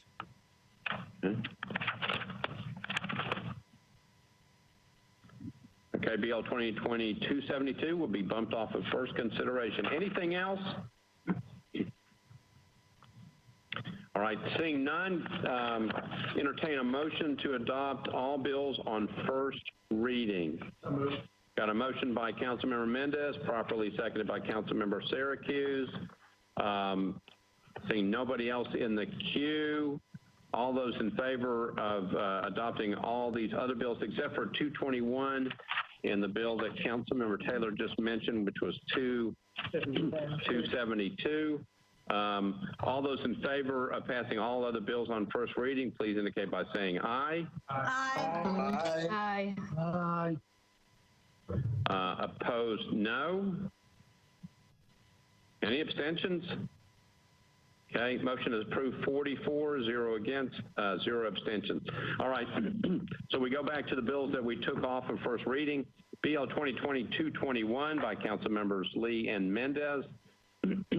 Ordinance to amend Title 17 of the Metropolitan Code of Laws by amending from AR 2A to SP zoning for property located at 12558 Old Hickory Boulevard, approximately 1,300 feet south of Murfreesboro Pike, within the Murfreesboro Pike Urban Design Overlay 1.0 acres to permit up to 2 residential units, office, retail, warehouse, and builder contractor supply. Councilmember Lee, you're recognized. Yes, sir. May I have committee reports, please? Well, this is a bill on introduction, so there are no committee reports. Okay. So then I would like to defer this. I don't know how many meetings we need to defer it until we can meet again. All right, so you want to defer, how long do you want to move to defer? Until the restrictions are taken off of community meetings. Till the restrictions are taken off community meetings? It needs to either be to a date certain or indefinitely. Okay, so according to Mr. Cooper, it either has to be for a date certain or you have to move to defer indefinitely and then you can bring it back. Okay, I would like to refer to the second meeting date in June. Okay, all right, so the motion is to defer to the second meeting in June. Councilmember Mendez has seconded it. Any discussion on that? Seeing none, that's the motion. All in favor say aye. Aye. Aye. Aye. Aye. Any opposed say no. Any abstentions? Okay, bill is deferred to the second meeting in June. 44, 0 against, 0 abstentions. And then we're on Councilmember Taylor's bill, BL 2020-272. This is an ordinance to amend Title 17 of the Metropolitan Code by changing from RS5 to R6A zoning for property located at 2308 Buchanan Street, approximately 170 feet east of 24th Avenue North. It's 0.17 acres. Councilmember Taylor, you're recognized. Thank you, Mr. Vice Mayor. I would like to withdraw this bill. Okay, so the bill is withdrawn. All right, thank you. All right, that completes everything on first reading. We are now on bills on second reading. We do have, we can take up a consent calendar on that without objection. So once again, we're going to go through these bills. I'm going to tell you which ones are on the consent and which ones are not. We're on bills on second reading. These are the bills that are on consent.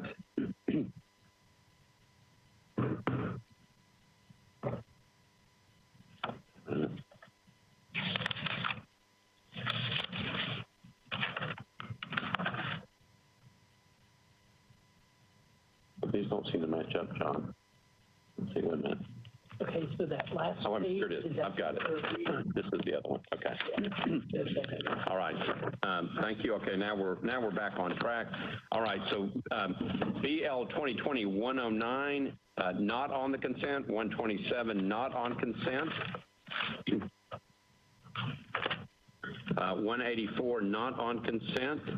193 is on consent. 196 on consent.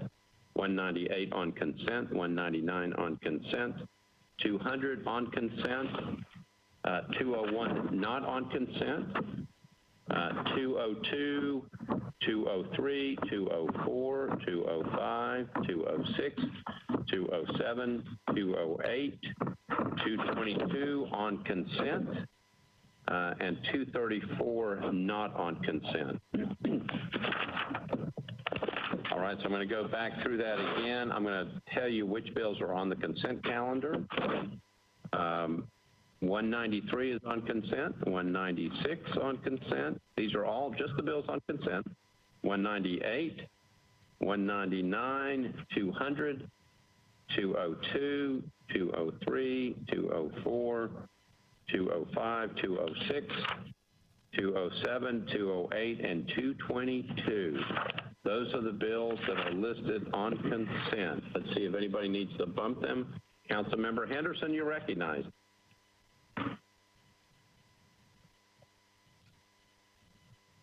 Councilmember Henderson?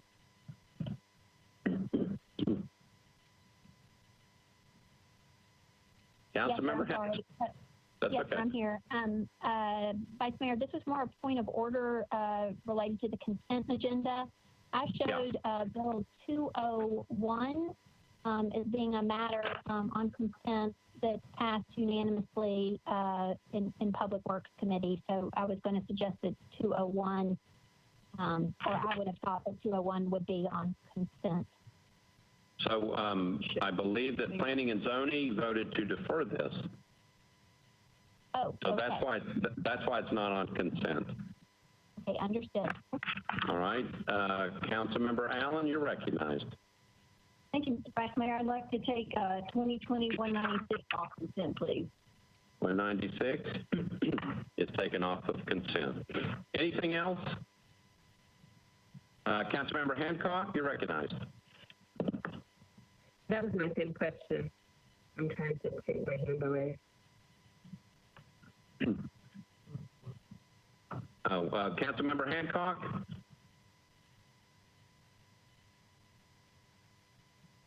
I had the same question as Berkeley.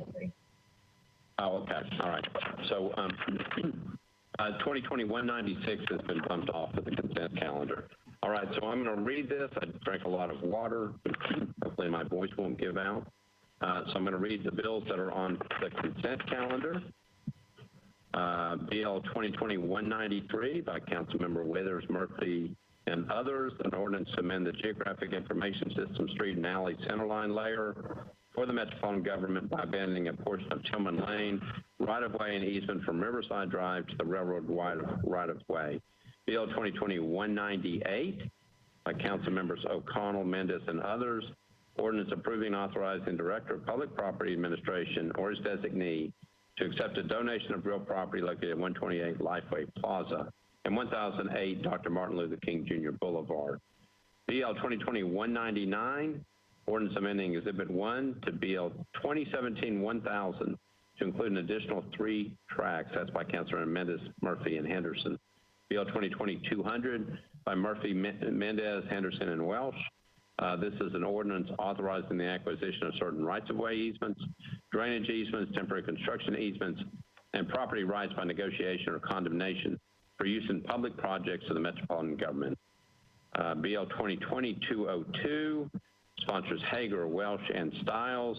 Ordinance approving an agreement between the Metropolitan Government of Nashville and Davidson County, acting through Parks and Recreation and Belmont University to allow occupational therapy students the opportunity to participate in experiential learning.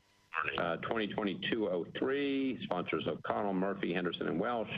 Ordinance authorizing CVA Inc. to install, construct, and maintain underground encroachments in the right-of-way located at 511th Avenue North. 2020-204 O'Connell, Murphy, Henderson, and Welsh. Ordinance authorizing CVA Inc. to install, construct, and maintain underground encroachments in the right-of-way located at 1 Lifeway Plaza. 2020-205 O'Connell, Murphy, Henderson, and Welsh. Ordinance authorizing CVA Inc. to install, construct, and maintain underground encroachments in the right-of-way located at 530 11th Avenue North. 2020-206 ordinance authorizing CVA to install, construct, and maintain underground encroachments in the right-of-way located at 406 11th Avenue North. Sponsors are O'Connell, Murphy, Henderson, and Welsh. Here's some more with CVA, O'Connell, Murphy, Henderson, and Welsh. This is 2020-207. Ordinance authorizing CVA Inc. to install, construct, and maintain underground encroachments in the right-of-way located at 511th Avenue North. 2020-208. O'Connell, Murphy, Henderson, and Welsh. CVA to install, construct, and maintain underground encroachments at 515 11th Avenue North. 2020-222, O'Connell and Murphy. Ordinance authorizing CVA Inc. to install, construct, and maintain underground encroachments in the right-of-way located at 1100 Dr. Martin Luther King Boulevard. Anything else that needs to be bumped? I'm checking. Councilmember Henderson, your hand's still up? Councilmember Henderson? No, sir. Okay, all right. So I'm going to go to committee reports. Make sure we've got the right committee agendas. Okay, Councilmember Mendez, you're recognized. Thanks, Mr. Vice Mayor. There's 4 of these that have been considered by Budget and Finance. 3 of them were 3 weeks ago at a previous meeting where there was recommended for approval. That's BL 2020-198. 199 and 200. And then yesterday, Budget and Finance Committee considered BL 2020-202 and recommended approval. 12 in favor, 0 against. All right. Thank you, Councilmember Mendez. Councilmember Murphy, Planning and Zoning. So we have BL 2020-198 approved, 13 in favor, 0 against. BL 2020-199, 13 in favor, 0 against. 20-200 approved, 13 in favor, 0 against. BL 2020-202, oh, that's not my committee, skip that. BL 2020-203, 13 in favor, 0 against. 204, 13 in favor, 0 against. 205, 13 in favor, 0 against. 206, 207, 208, and 222, 13 in favor, 0 against. All right. All right. Thank you, Councilmember Henderson. Public Works. Thank you, Vice Mayor. The Public Works Committee recommends approval of 193, 199, 200, 203, 204, 205, 206, 207, 208, and 222, all recommending in favor. 12 an O, 12 in favor, 0 against for all those bills. All right. Thank you, Councilmember Henderson. All right. So, Councilmember Mendez, how about a motion to approve all those bills on second reading? Motion to approve. Motion to approve, properly seconded. Any discussion? Being none, we're on the consent calendar for bills on second reading.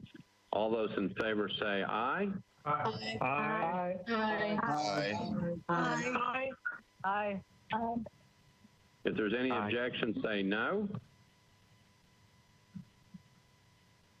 Any abstentions? Consent calendar on second reading passes 44, 0 against, and 0 abstentions. All right, so now we're going to go back to bills that are on second reading that were not on the consent calendar. First one is BL 2019-109 by Council Members O'Connell, Henderson, and Allen. This is an ordinance amending Chapter 12.62 of Title 12 of the Metropolitan Code and substitute ordinance number BL 2019-1658 regarding shared urban mobility devices. Councilmember O'Connell, you are recognized. Thank you, Mr. President. I'd like to request committee reports, please. All right, Public Works Committee, Councilmember Henderson.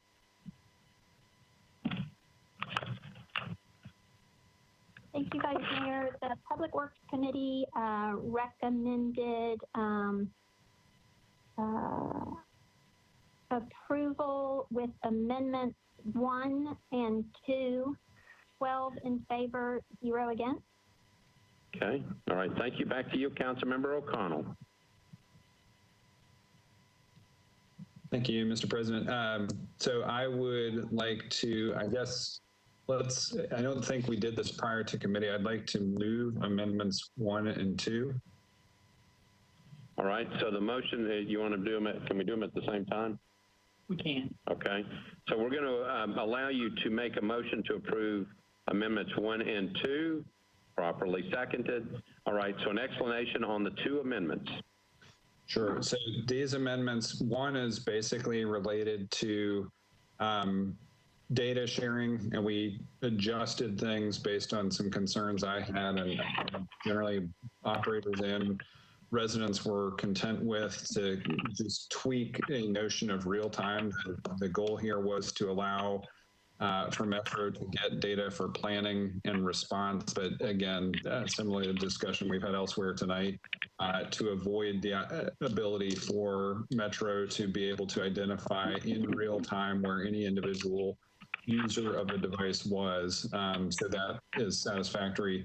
The other Amendment 2 was again worked out with a stakeholder group, also vetted with a public meeting with urban residents in conjunction with the National Downtown Partnership. And this effectively grants to the Transportation Licensing Commission the authority to regulate the number of operators. There was considerable discussion, some of it has been had in this body already, about the potential legal pitfalls of attempting to create a defined market for operators. And so I did have some urban residents who were concerned about this, but I think after the public meeting, this amendment seemed to be acceptable to everyone, including one of my urban constituents who is also on the TLC. So I think as far as I'm concerned, these 2 amendments, which have been worked out with the administration, vetted in a public process, and that we've had considerable discussion with multiple stakeholders, including the industry,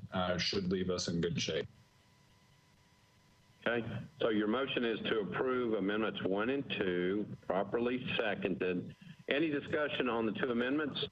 Councilmember Glover, you're recognized. So, Vice Mayor, I don't know how I asked this question. I don't know if it necessarily applies on the amendment or the bill as a whole. So I'm going to ask the question, and then I'll let you and Mr. Cooper tell me if we answer it now or after the amendment passes.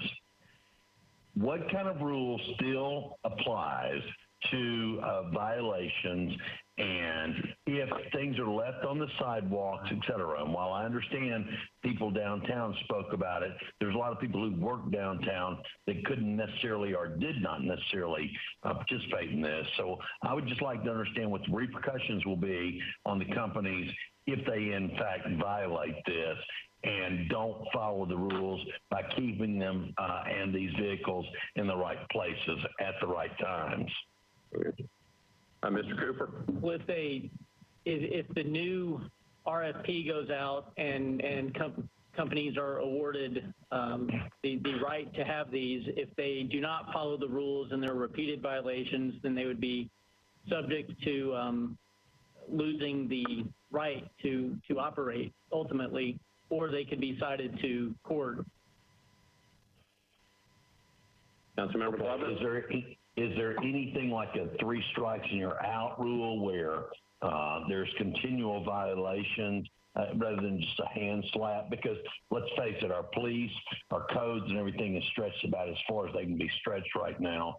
So I don't know if this is even something we need to put on their plate on top of what they already have on their plates. Mr. Vice Mayor, can I respond here? Councilmember O'Connell, you're recognized. Thank you, Mr. President. So in response to my colleague's question here, I think what the general consensus of the administration and urban residents is that this actually improves our regulatory landscape, right? We are still in this pilot period of indeterminate end, and this changes the model. This moves us to an RFP program where Metro actually has far more stringent standards, and TLC can boot unqualified operators from the program or prevent unqualified operators from entering the program. I mean, it is not inconceivable that we issue the RFP and not a single operator it actually demonstrates eligibility. But regardless, if somebody were to participate, we have much better hope of coercing good behavior. We set up an environment previously under the initial pilot program where there was effectively a race to the bottom, where the industry was induced to seek rides at the expense of all else. And this basically says you have to demonstrate the ability to meet our more stringent terms. This is consistent with NACTO guidance on how these devices could operate, and I would strongly encourage colleagues to support this so we can end a program that we know is not working. Councilmember Glover? So, and with all due respect, I appreciate what's being said. I also appreciate the fact that I still get multiple complaints. Now, it's slowed down obviously drastically over the last month, but I've heard considerable people still complaining about it. People send me pictures all the time of these things laying in the middle of the sidewalks, et cetera. And that's why I was asking what, what options do we still have left to us to, and I'll call it a 3 strikes and you're out rule. Not saying that I don't support what you're trying to do here. I'm simply trying to make sure we're walking and talking through it all the way, and we're getting everybody in Nashville involved in the conversation, because everybody in Nashville at some point goes downtown, works downtown, or however they end up using the downtown area. So with that, just want to know what the repercussions are in the event that we have repeated offenders to this. In my view, and Mr. Cooper can back this up, repeat offenders would find themselves quickly considered ineligible for participation in the program. All right. Thank you, Councilmember. All right. All right. Anybody else in the queue? All right, so the motion is to adopt amendments number 1 and 2 on BL 2019-109. Again, it was a proper motion, proper second. Anybody else? Any questions? All right, seeing none, we're on the amendments. All those in favor of the amendments of Amendment 1 and 2, say aye. Aye. Aye. Aye. Opposed, no. Any abstentions? The amendments are approved. 44, 0 against, 0 abstentions. Councilmember O'Connell, we're back on your bill as amended. Thank you, Mr. President. I'd like to move the bill as amended. I know Councilmember Nash had an amendment, and if he feels like he would like to speak to the cause of his amendment, I'd like for him to be able to do so, but otherwise I'd like to move the bill as amended with these 2 amendments. All right, so the motion is to move the bill as amended. Proper second. Councilmember Nash? This is Councilman Nash. Can everybody hear me? All of a sudden, the last 5 minutes, this has been breaking up.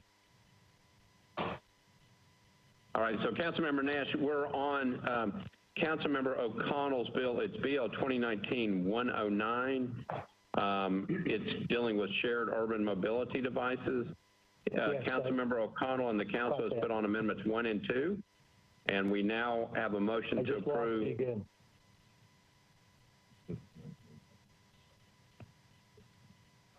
All right, hold on just a minute. It's his connection. Councilmember Nash, can you hear us at this point? I can right now. You've been coming and going. All right. Okay, I'm going to stay right in the same position so maybe you can hear me. Councilmember Nash, so Councilmember O'Connell deferred to you to see if you want to put your amendment on BL 2019-109. You're gone again. And point of information, Mr. Vice Mayor, in committee, I think what I'm offering is if Mr. Nash wanted to speak to the point of his amendment, he did not offer it in committee. Okay. Councilmember Nash? I'm withdrawing my amendment. Okay, that's what we needed to know. All right. All right, so we're back on the bill 2019-109 as amended. Councilmember Glover? Thank you, Vice Mayor.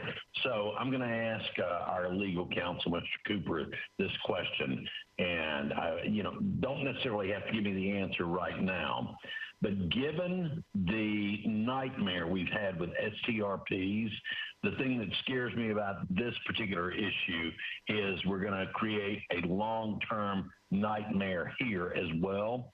Mr. Cooper, do we have any safeguards in place that if this thing fails over the coming summer months, that we can back this out, get rid of it cleanly and be done with it, as opposed to letting it drag on and create confusion and hostilities, in fact, in the community?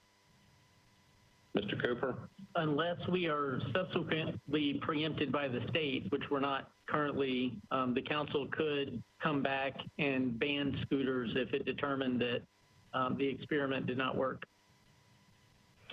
So, but there's nothing inside of this bill that has any pullback that would really protect the people of Nashville. So we're going to enter into this thing and cross our fingers and hope it works out okay. Well, the ordinance does give great latitude to the Transportation Licensing Commission to enact rules and regulations to monitor the situation. And if those rules are not followed, then they could take action against the individual operators. Councilmember Glover? Well, yeah, I mean, this is a challenge for me, Vice Mayor, because I just get a lot of complaints on this. So I'm going to vote no on this one because I don't think it's all completely vetted, but thank you. All right. Councilmember Roden, you're recognized. Thank you, Mr. Vice Mayor. I've said this all along through the scooter process, and I'll just go ahead and say it one more time. I have a state legislator who's downtown a lot. He's in a wheelchair, says he's always having problems with the scooters. We've talked to the operators of the scooters. We've asked them to meet with the Disability Coalition. It's my understanding they had one conversation, and that's pretty much been all there's been. There's been nothing worked out with the Disability Coalition. We are just right to get sued on this issue for having scooters laying across sidewalks. And until we work this out with those who are in sidewalks or the elderly, I will never vote for scooters being on sidewalks downtown. So I just want to let y'all know why we voted no tonight. Thank you. Okay, thank you, Councilmember. Councilmember, I have another one. Let's see. Councilmember Allen.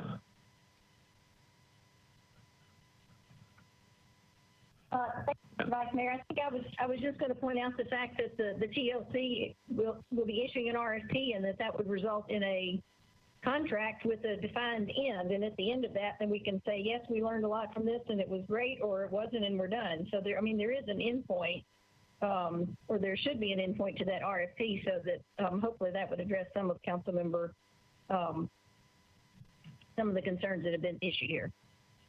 All right, thank you, Councilmember. Councilmember O'Connell. Thank you, Mr. President. Just by way of, I hope, wrapping up here, it doesn't bother me. I understand Councilmembers Roten and Glover's concerns. I'll just say this approach is considerably better than anything we've done before. So, voting against it is basically saying we prefer the worse approach. To Councilmember Allen's point there, TLC will have broad latitude, and I will be the first on board if we get to the end of summer and these things are not just a pain in the ass, but hazardous. I'll be the first there because I know my urban residents, the ones that are not riding, are frequently pissed off at them, and this is something I'm paying careful attention to. All right, thank you, Councilmember O'Connell. Councilmember Nash. Councilmember Nash. Part of the reason that I decided to withdraw was the understanding that we can go back and have some exclusionary zones through the licensing bureau. So I don't think that this is a conversation that's over. It gives us an opportunity to kind of begin some of those conversations. All right, thank you, Councilmember. Councilmember Benedict. Thank you, Vice Mayor. Previous question. Okay, Councilmember Benedict has called the previous question. We're on the previous question. All those in favor of the previous question say aye. Aye. Aye. Opposed, no? No. No. No. All right, any abstentions? Previous question prevails. We are on 2019-109 as amended. This is on second reading. Okay, so we are ready to vote. 2019-109 as amended. All those in favor of the bill on second reading, please indicate by saying aye. Aye. Aye. Aye. Aye. Aye. Okay, opposed, no? No. No. No. No. Okay, any abstentions? So the bill on second reading prevails? It fails, but let's go ahead and have the no's. You want to record them? Go ahead and record them. Just All right, so Mr. Cooper is saying we should record the four, I think there were 4 no's. I've got Roten as a no, a Councilmember Glover as a no. Yes, sir. Councilmember Hager, no. No. There you are.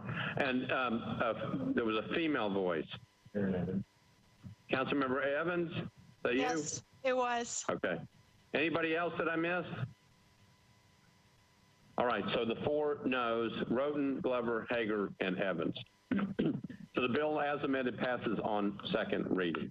Bill 2020-127 by Councilmember Hall. Ordinance to amend Title 17 of the Metropolitan Code by changing from SP and R40 to MUNA zoning for properties located at 6404 Eatons Creek Road, 3580, 3612, 3616, and 3622 Old Clarksville Pike, Eatons Creek Road unnumbered, and Old Clarksville Pike unnumbered. It's approximately 215 feet west of the Jolton Community Center. It's 53.22 acres. Councilmember Hall, you're recognized. Yeah, we were going to move to defer this to continue to try to track with planning. All right, let's get a committee report. Yes. I need to get a committee report. Councilmember Murphy, you're recognized for planning and zoning. Thank you. We voted 13 in favor, 0 against to defer this to the first meeting in May. Okay, I know. Okay, so Councilmember Hall, again, you're recognized. Yes, sir. I'd like to move forward with deferring this to the first meeting in May, please. So the motion is to defer to the first meeting in May. That is correct. All right, properly seconded. Any discussion? Councilman Roden, your hand is still up. Do you want to talk on this bill? No, I just wanted to hear you say my hand was still up. Thanks, Vice Mayor. You're welcome. I see it. It's very nice.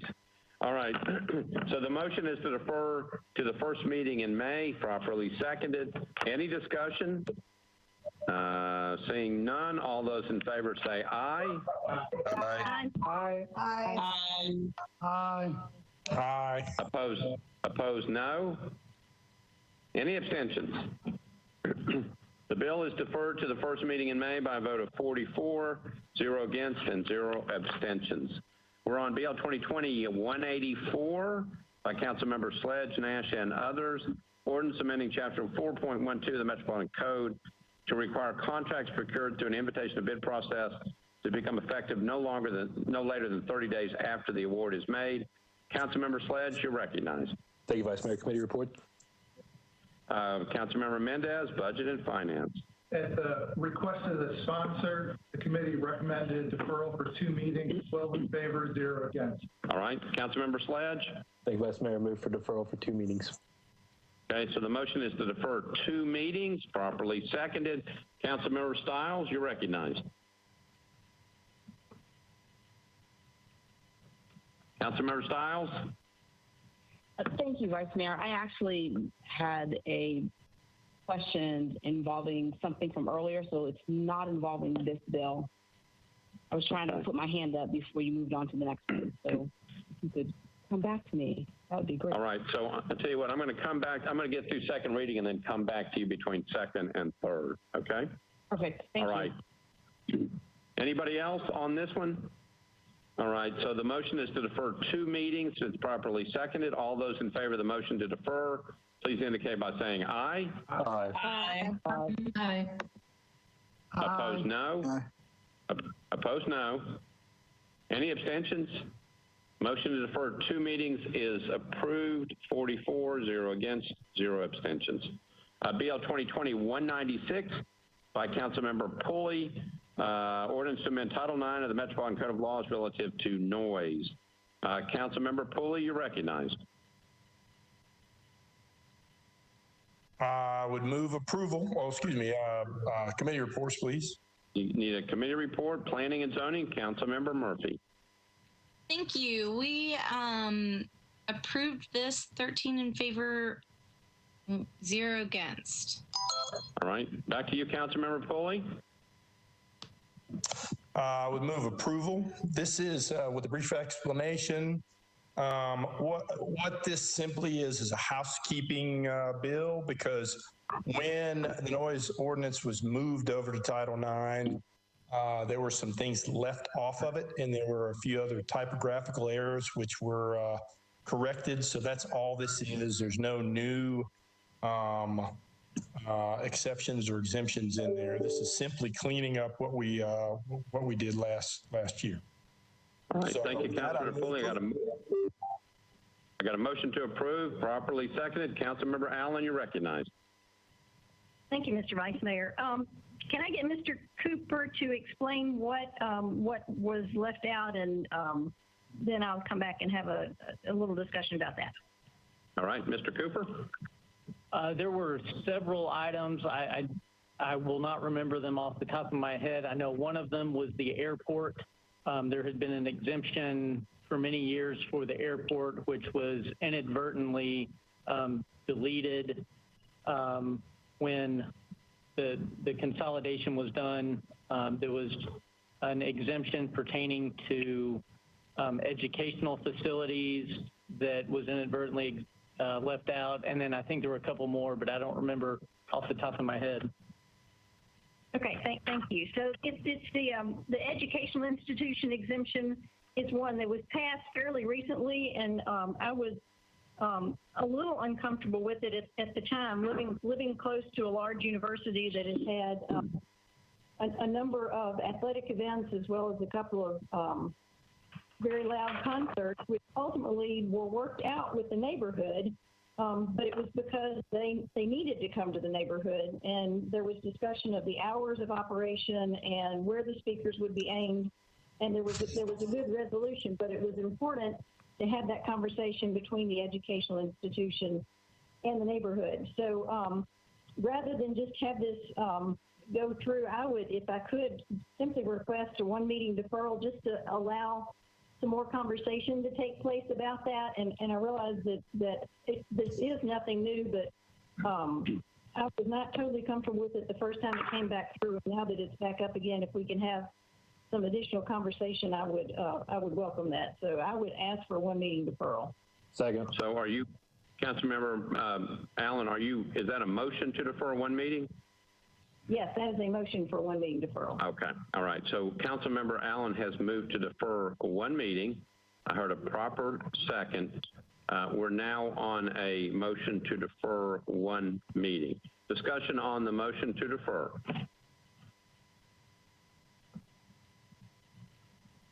All right, so I've got a couple of people in the queue. Councilmember Pulley, I'll go to you first since you're the sponsor. Sure. Once again, what we're doing here is we're relitigating something that's already been litigated.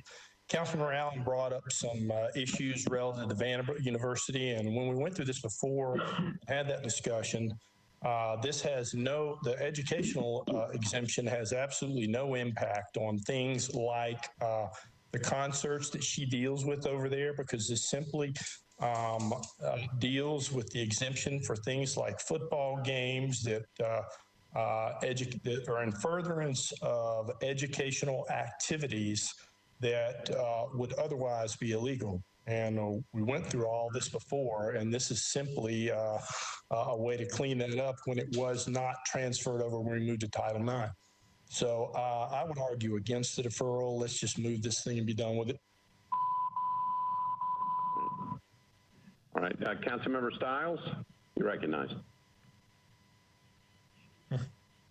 Thank you, Vice Mayor. So there was an earlier bill 2021. Councilmember Stiles, we're still not on that yet. I have my hand up for that.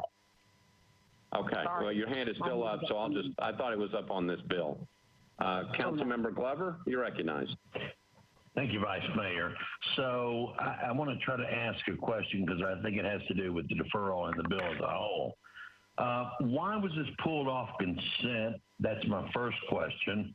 And if it's a housekeeping issue only, what is the issue with regards to any amendments that might be needed on third reading?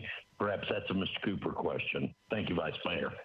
Well, thank you, Councilmember Glover. Councilmember Allen pulled it off of consent, so that any council member can bump a bill off of the consent calendar. Mr. Cooper, any other discussion on Councilmember Glover's question? It would not be amendable on third reading without suspending the rules.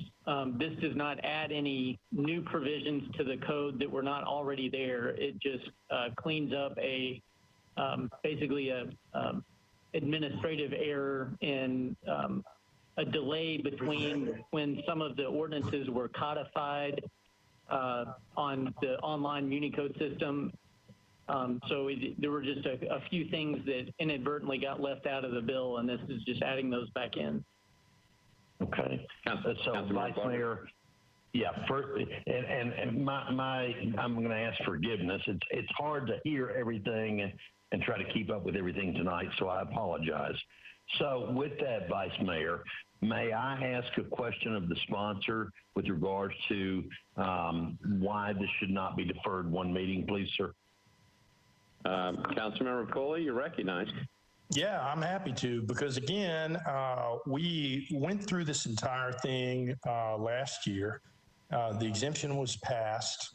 All of those issues were addressed, and it was completely put in the ordinance. And due to inadvertently leaving several things off of this bill when it was moved last year to Title IX, all we're doing is putting on what has already been passed back in this bill. We're not adding anything that hadn't already been litigated and argued and debated and voted on. So there's really, I don't understand why we need to defer this matter. It's simply a housekeeping bill to clean up what was inadvertently left off when we moved this to Title IX. So I don't see any need to defer it. Thank you, Vice Mayor. Well, then, yeah, thank you, Vice Mayor. I will not vote for the deferral. I think Councilman Pulley gave us a sufficient answer. Thank you, sir. All right. Councilmember Allen, you're the only other hand that I see. You want to speak again on your request? Yes, I would just add, I don't think there are going to be any athletic events or music events that are going to be affected by this in the next 2 weeks. I don't see any harm in waiting 2 weeks. And I would simply like to get some more neighborhood input on this. As I said, yes, we did debate it. This is a new council. There's a new group of folks to consider this, and I think the neighborhood input is important. All right. So, council members, where we are is this is a motion to defer. It was properly seconded. So we're voting on the motion to defer one meeting. So nobody else in the queue. Again, motion to defer. We're not on the bill. All those in favor of the motion to defer one meeting, please indicate by saying aye. Aye. Aye. Aye. Aye. Aye. Aye. Okay, those opposed say no. No. No. No. No. No. You have to do a roll call. Roll call. Okay. Any abstentions before I go to that roll call? Great. All right, Madam Clerk, this is on the motion to defer one meeting. All right. So the clerk is going to call out the roll. Madam Clerk, you recognize. If you want the motion to defer, you would vote for it. If you're against deferring, then you're going to vote against it. All right, Madam Clerk. Councilmember Mendoza. Aye. Councilmember Hurd. No. Councilmember Allen. Aye. Councilmember Glover. No. Councilmember Suara. Aye. Councilmember Hall. No. Councilmember Toombs. No. Councilmember Campbell. Aye. Damn. Councilmember Swope. No. Councilmember Parker. Aye. Councilmember Withers. Aye. Councilmember Benedict. Aye. Councilmember Van Reese. No. Councilmember Hancock. No. Councilmember Young. No. Councilmember Hager. Aye. Councilmember Evans. No. Councilmember Bradford.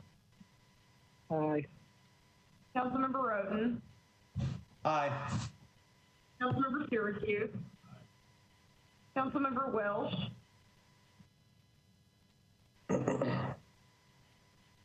Councilmember Welsh. Councilmember Sledge. Aye. Councilmember Cash. Aye. Councilmember O'Connell. Aye. Councilmember Robert. No. Councilmember Taylor. No. Councilmember Hauser.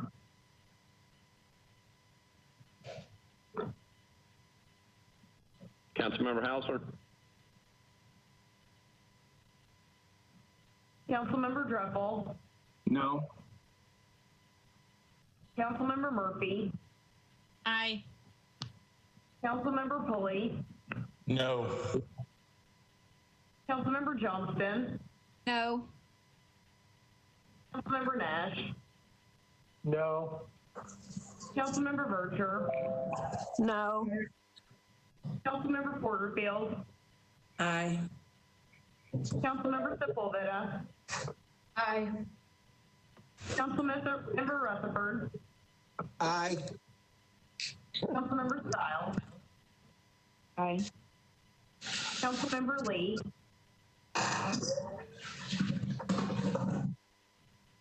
Councilmember Lee. Councilmember Lee, was that an aye? Councilmember Lee.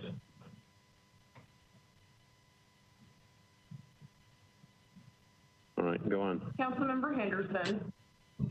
Aye. Councilmember Rosenberg. Aye.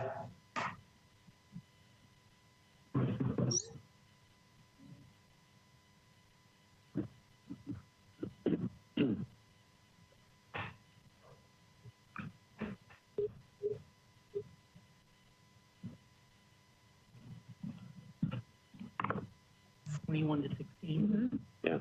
So the vote is 21 for, 16 against, 3 not clear of. So the bill, the motion passes. The bill is deferred 1 meeting. Okay. Bill 2020-201 by Council Members Pulley, Murphy, Anderson, and Welsh. This is an ordinance authorizing Green Hills Mall TRG LLC to install, construct, and maintain underground encroachments in the right-of-way located at 2130 Abbott Martin Road. Councilmember Pulley, you're recognized. Committee reports, please. Planning and Zoning, Councilmember Murphy. We thank Councilman Pulley for realizing that this is not an essential thing for the health, safety, and government to continue, and we appreciate his agreement to defer this to the second meeting in May. 13 in favor, 0 against. Okay, Public Works, Councilmember Henderson. Thank you, Vice Mayor. Respectfully, in discussing this and looking at it, this is quite precisely a safety railing on a sidewalk where there's kind of obstructions and risk of falling hazard. Best I understand it from talking to Public Works staff and looking at the illustrations, that's what this underground encroachment is. It's a safety railing. And so the Public Works Committee voted 12 in favor, 0 against to pass today. Councilmember Pulley, you're recognized. In light of the fact that Public Works passed this and also in an effort to keep it off future agendas, so I would move approval. Okay, so I got a motion to approve. Second. Properly seconded. Discussion on the motion.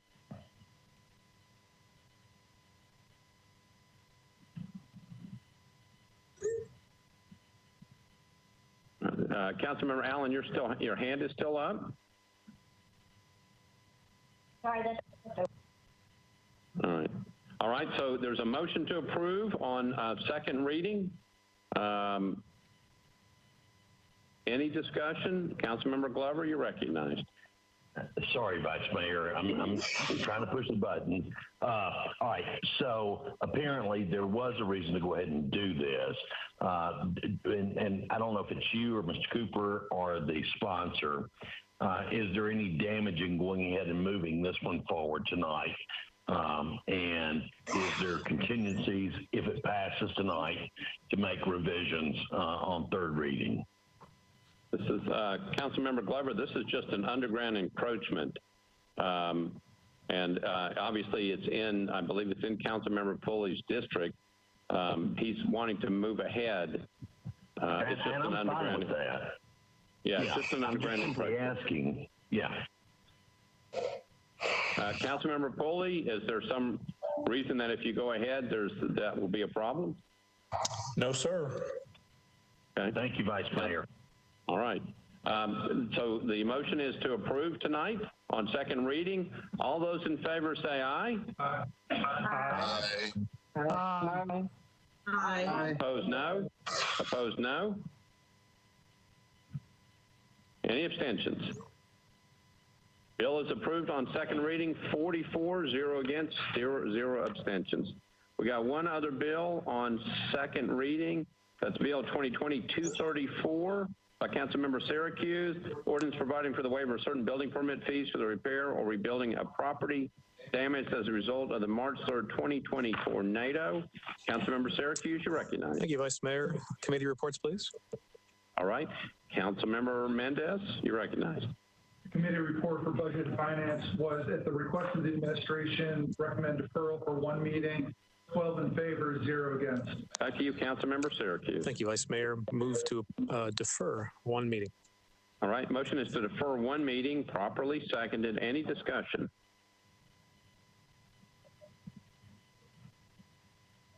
Okay. Seeing none, all those in favor of the deferral, please indicate by saying aye. Aye. Aye. Aye. Opposed, no. Any abstentions? Okay, bill is deferred one meeting, 44, 0 against, 0 abstentions. There we go. All right, so we're now on bills on third reading. Before we get there, Councilmember Stiles, I'm going to go to you. For what purpose? Thank you, Vice Mayor. So back on bills on first reading, there actually was a substitute for BL 2020-197 that changed the language and also was supposed to have removed geographic boundaries. So I wanted to rescind the previous action. And all right, so again, Councilmember Stiles, you're on Bill BL 2020-197, is that correct? Correct. Okay, and your motion is you want to move to rescind action by the council of voting for that on first reading. Is that your motion? Correct, and introduce to substitute that. All right, so your motion is to rescind the action of the council for the purposes of trying to get a substitute on the bill on first reading. So Councilmember Stiles has moved to rescind action of the council. Is there a second? Properly seconded. Pursuant to Rule 37, any affirmative action of the council may be rescinded by 2/3 vote of the full membership of the council. That's 27 votes. All right. Any discussion on the motion to rescind? Councilmember Glover, you're recognized. Just out of curiosity, can this be substituted on second reading, please? Mr. Cooper? Yes, it could be substituted on first or second. And Mr. Cooper just picked up his microphone to explain that, even though that doesn't work. All right, Councilmember Glover? Then I would prefer that we go ahead and let it come to second, and it be substituted then, please. All right. Well, we have a motion to reconsider our action. So to rescind our action. So we still have to take up. It's been seconded, so we still have to take the vote. But I understand your position. Anybody else on the discussion? Wait a minute. We do have people in the queue. Councilmember Vercher, you're recognized. Thank you, Vice Mayor. I asked the body to vote against the rescission of the motion. A substitute is currently being worked on. All right. Thank you, Councilmember. Councilmember Murphy.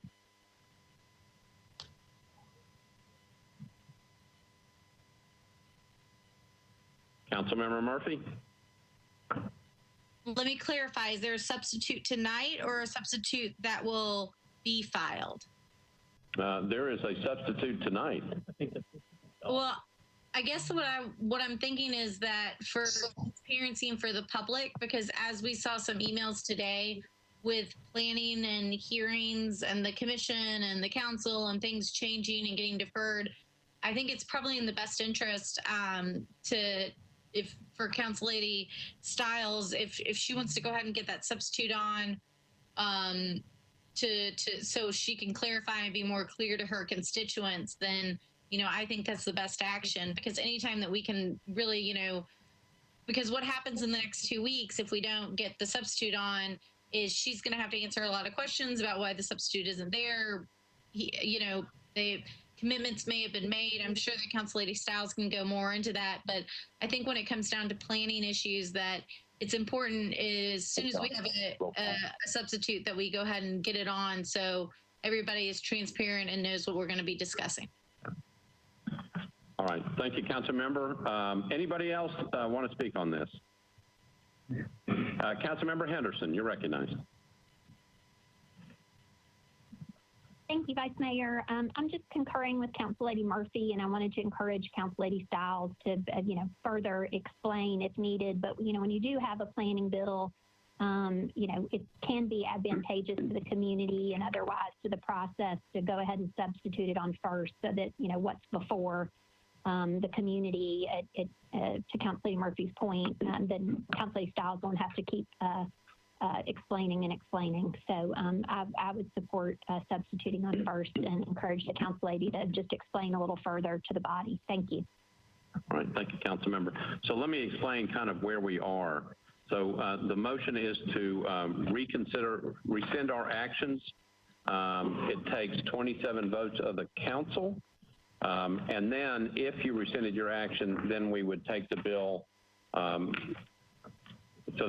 the motion that we did was we passed the bill on first reading. What the rescinding action is to take it back off of passing it for first reading and then put it back separately. And then Councilmember Stiles has indicated that she wants to put a substitute on the bill, and then we have to take it up separately. So we are on the motion to rescind our action. It is properly seconded. I'm double checking the queue. Don't see anybody else in the queue. All right, so again, we are going to try to do this first by voice vote, which is more difficult. All those in favor of the motion to rescind our action, which would be voting in favor of Councilmember Stiles' motion, please indicate by saying aye. Aye. Aye. Aye. Aye. Aye. Okay, those who are opposed to the motion to rescind their action, please indicate by saying no.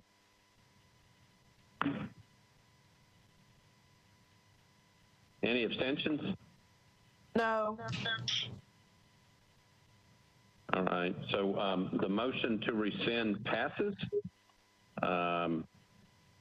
It sounded like we had one no. So it would pass based upon that 39-4, 1 against. So the council has rescinded its action. We are back on the bill on first reading. We're back on BL 2020-197. This is by Councilmember Vercher. Ordinance declaring a 120-day moratorium upon the issuance of building and grading permits for multifamily developments on property within Metropolitan County Council Districts 28, 29, and 32 of the Metropolitan Government of Nashville and Davidson County. Councilmember Vercher, you're recognized on the bill.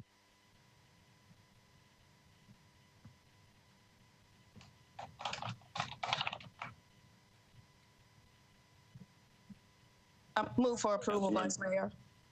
All right, so Councilmember Vercher has moved for approval, properly seconded.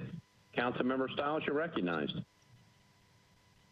Thank you. I just wanted to be sure, much like Council Members Murphy and Henderson mentioned, I want things to be clear from the very beginning so we don't create confusion moving to a second reading and having to backtrack and explain. Since the substitute has already been worked on, we might as well start from the very beginning and make sure that the bill is correct moving forward with the correct verbiage.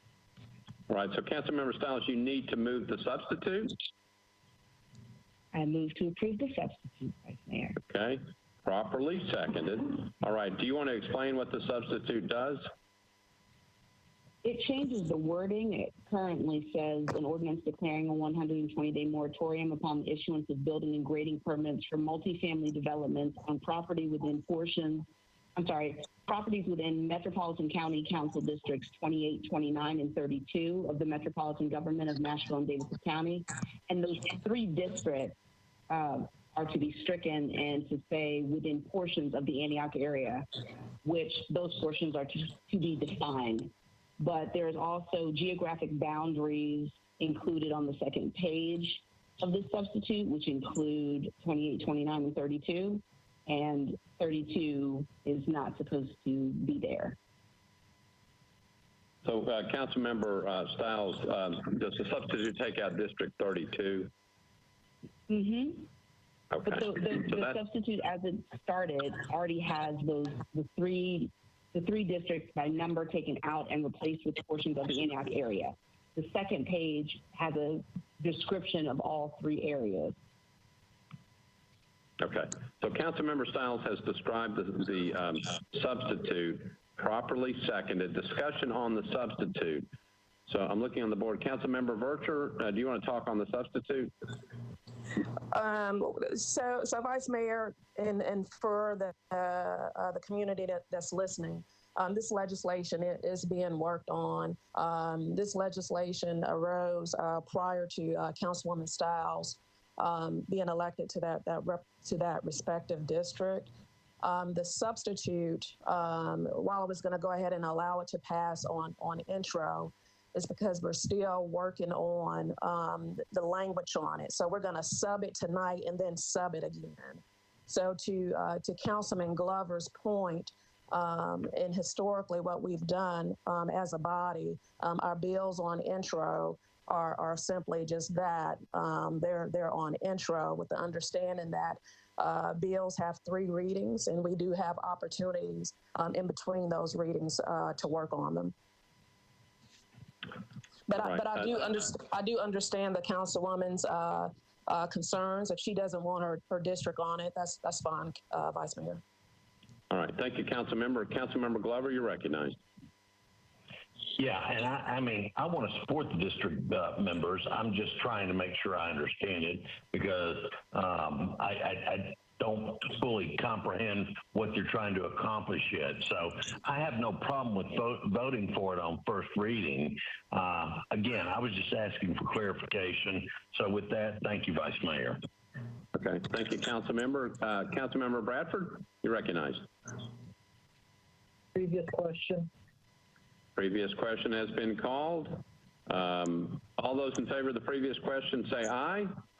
Aye. Aye. Aye. Aye. Aye. Aye. Opposed, no. Any abstentions? Previous questions prevails 44, 0 against, 0 abstentions. We are voting on a motion to approve the substitute. All those in favor of the substitute indicate by saying aye. Aye. Aye. Aye. Aye. Aye. Any opposed say no. Any opposed say no. Any abstentions? Substitute prevails 44, 0 against, 0 abstentions. Councilmember Virtue, you're now on your bill as substituted for passage on first reading. Thank you, Vice Mayor. Virtue? Yeah. Thank you, Vice Mayor. Attorney Cooper, although we're substituting it on first, we can continue to substitute it on second? That's correct. Since this is a moratorium under state law, it has to be treated as a zoning bill, so it will be advertised for the May public hearing, but you could still substitute again at that meeting. Thank you, Attorney Cooper. That's what I thought we had discussed. Vice Mayor, I'd like to move for approval as substituted. Okay, so Councilmember Virtue has moved to approve 2020-197 as substituted for passage on first reading, properly seconded. Any discussion? I've got people on the board, but this is just an approval on first reading. Anybody want to speak? Councilmember Pulley, your light is still on. Councilmember Virtue, well, you just spoke. All right. So the motion is to approve on first reading as substituted. All in favor say aye. Aye. Aye. Aye. Aye. Aye. Aye. Opposed, no. Any abstentions? Bill passes on first reading, 44, 0 against, 0 abstentions. All right, we are now on bills on third reading, and without objection, we can actually take a consent calendar on this as well. All right, so let me go through what we can take up on a consent calendar. We're on bills on third reading. 2019-61 is not on consent. 78, not on consent. 90 on consent. 117, not on consent. 134, not on consent. 141, not on consent. 149, on consent. 151, on consent.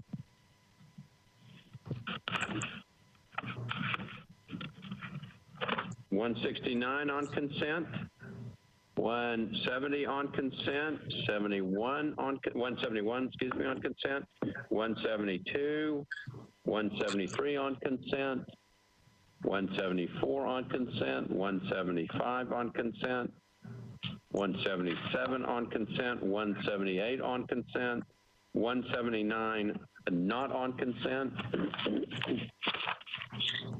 180 on consent. 181 on consent.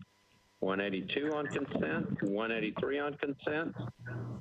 185 on consent, 186 on consent, 189 on consent, 190 on consent, 191 on consent, and 192 on consent. Let me go over those again, and you tell me if anything needs to be bumped. These are bills on third reading. I'm just going to go over the bills on consent. 2019-90, 2020-149, 2020-151, 169, 170, 171, 172, 173, 174, 175, 177, 178, 180, 181, 182, 183, 185, 186, 189, 190, 191, and 192. Move approval. Well, that's nice, but I got to read the captions first, Mr. Glover. Councilman Glover. I have something to bump. Vice Mayor.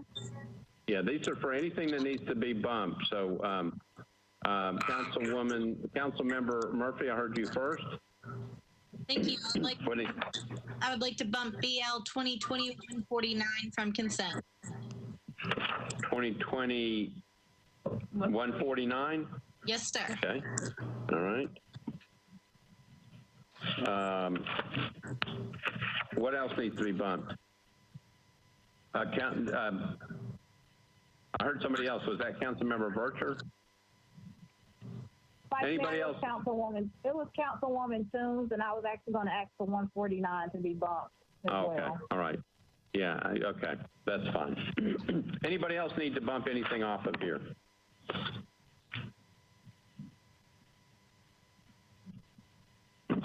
All right. Here we go. BL 2019-90. This was by Councilmember Lee and Mendes, an ordinance to amend Title 17 of the Metropolitan Code by changing from AR 2A to RS 10 zoning for property located at 4465 Laverne Castle Pike, 75 feet southwest of Rockland Trail. That's 5.01 acres. BL 2020-151 as amended. This is by Councilmember Hager. Ordinance amending chapters 17.36 and 17.40 of the Metropolitan Code pertaining to the creation of a residential accessory structure overlay district. BL 2020-169 by Councilmember Roberts. Ordinance to amend Title 17 by change from R6 to SP zoning for property located at 1313 53rd Avenue North at the corner of 53rd Avenue North and Louisiana Avenue. 0.3 acres to permit 4 multifamily residential units. BL 2020-170 by Councilmember Roten. Ordinance to amend Title 17 by changing from CS to SP zoning for property located at 4042 Sureguard Way at the terminus of Sureguard Way and partially within a planned unit development overlay district. It's 8.57 acres to permit a mixed-use development. BL 2020-171. Also by Councilmember Roten, ordinance to amend Title 17 by canceling a portion of a planned unit development overlay district, property located at 4042 Sureguard Way at the terminus of Sureguard Way, Zone CS, and partially within a planned unit development district, 8.57 acres. BL 2020-172 by Councilmember Sledge, ordinance to amend Title 17 by amending a specific plan for properties located at 640 and 714 Merritt Avenue, approximately 700 feet east of Fort Negley Boulevard, to add 0.15 acres of property located at Merritt Avenue, unnumbered. It's currently zoned IR for a total of 3.09 acres to be zoned SP. BL 2020-173 by Councilmember Swope, ordinance to amend Title 17 by changing from R10 to OL zoning for a portion of property located at 5423 Edmondson Pike, approximately 625 feet south of Brent Glen Place, 2.5 acres. BL 2020-174 by Councilmember Roberts, ordinance to amend Title 17 by changing from CS to MULA zoning for properties located at 5301, 5305, 5307, 5309, 5311 California Avenue, and 5215 Centennial Boulevard at the southeast corner of California Avenue and 54th Avenue North, 1.11 acres.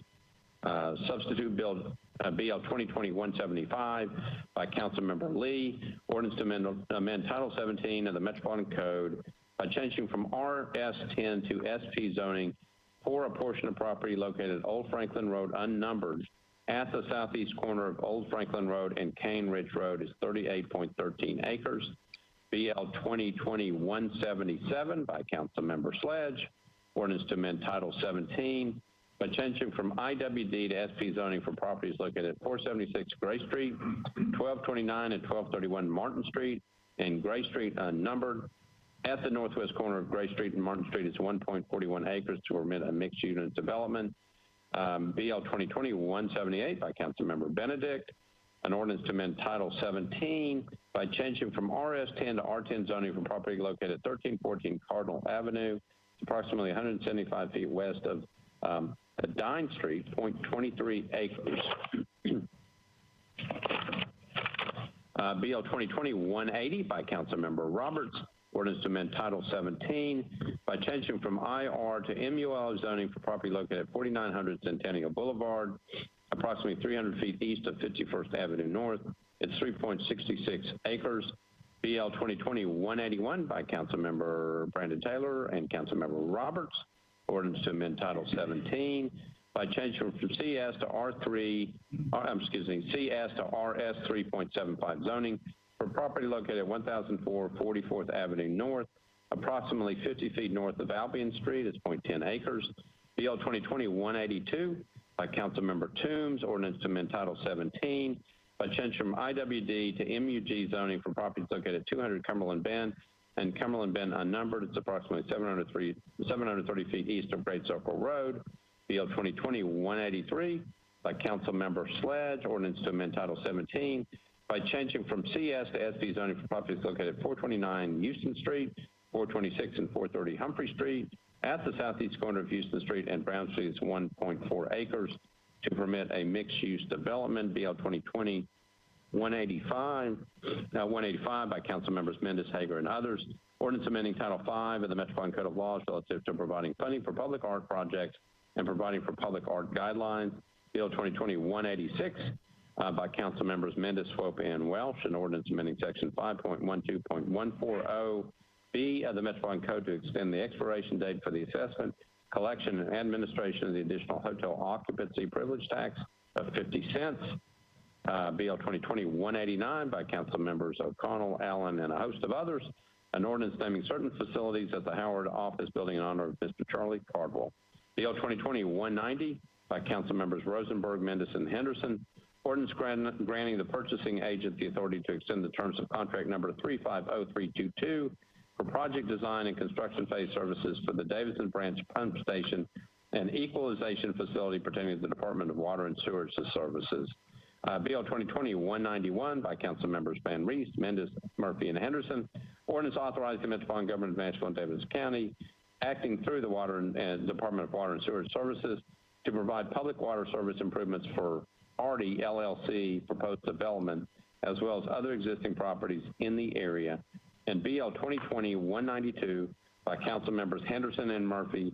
Ordinance authorizing the Metropolitan Government to accept new sanitary sewer main and sanitary sewer manholes for three properties located at 1400, 1404, and 1408 Old Hickory Boulevard. Henderson, Murphy, again, the sponsors. Those are the bills on consent calendar. Let me make sure that nothing needs to come off. I've got Councilmember Murphy and Councilmember Bircher. Councilmember Murphy, you're recognized. Councilmember Murphy? Okay. Councilmember Bircher, anything? Committee reports. Okay, so hold on just a second. Just want to make sure nothing else needs to come off or we don't need to bump anything. All right, sounds good. Councilmember Murphy, you're recognized for planning and zoning on bills on third reading. I think I got them all as you read them, so let me know if I skip one. So BL 2019-90, we approved planning, zoning, and historical, approved 13 in favor, 0 against. BL BL 2020-151, 13 in favor, 0 against. BL 2020-169, 13 in favor, 0 against. 2020-170, 13 in favor, 0 against. 2020-171, 13 in favor, 0 against. BL 2020-172, 13 in favor, 0 against. 2020-173, 13 in favor, 0 against. BL 2020-174, 13 in favor, 0 against.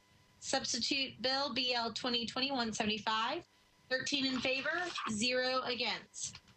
BL 2020-177, 13 in favor, 0 against. BL 2020-178, 13 in favor, 0 against. BL 2020-180, 13 in favor, 0 against. BL 2020-181, 13 in favor, 0 against. BL 2020-182, 13 in favor, 0 against. BL 2020-183, 13 in favor, 0 against. And I think that concludes my consent report for you. Got them all? Yeah. I think we got them all. Thank you, Councilmember Murphy. Councilmember Murphy, would you move all those items on the consent agenda on third reading? I would thoroughly enjoy moving all of those items on the consent agenda for approval. All right, so I got a motion to approve, properly seconded. Any discussion on those bills?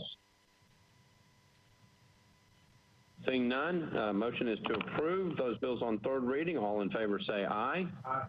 Aye. Aye. Aye. Aye. Any opposed say any opposed say no. Any abstentions? All right, the consent calendar on third reading passes 44, 0 against, and 0 abstentions. We're now on bills that were not on the consent agenda. BL 2019-61 by Councilmember Toombs. Ordinance to amend Title 17 of the Metropolitan Code by change from RA to RM15A zoning for properties located at 2127 and 2129 Cliff Drive, approximately 570 feet southeast of Buena Vista Pike, 0.40 acres. Councilmember Toombs, you're recognized. Thank you, Mr. Vice Mayor. Committee report. Councilmember Murphy, Planning and Zoning. Wrong bill. We moved the substitute, 13 in favor, 0 against.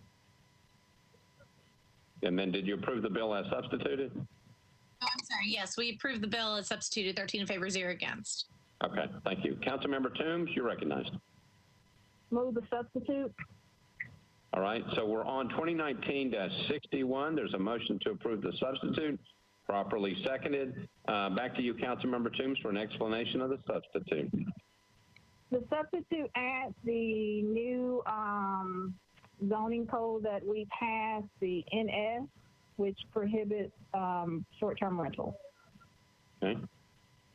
All right. So I got a motion on the substitute, properly seconded. You've heard an explanation of the substitute. Any discussion? Seeing none, all those in favor of the substitute indicate by saying aye. Aye. Aye. Aye. Aye. Aye. Aye. Opposed, no. Any abstentions? Okay, so the substitute's approved 44, 0 against, 0 abstentions.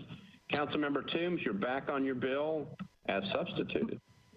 Move for approval.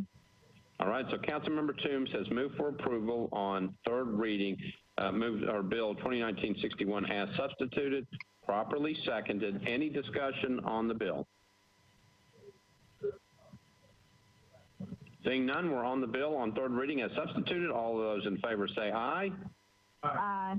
Aye. Aye. Aye. Opposed, no. Any abstentions?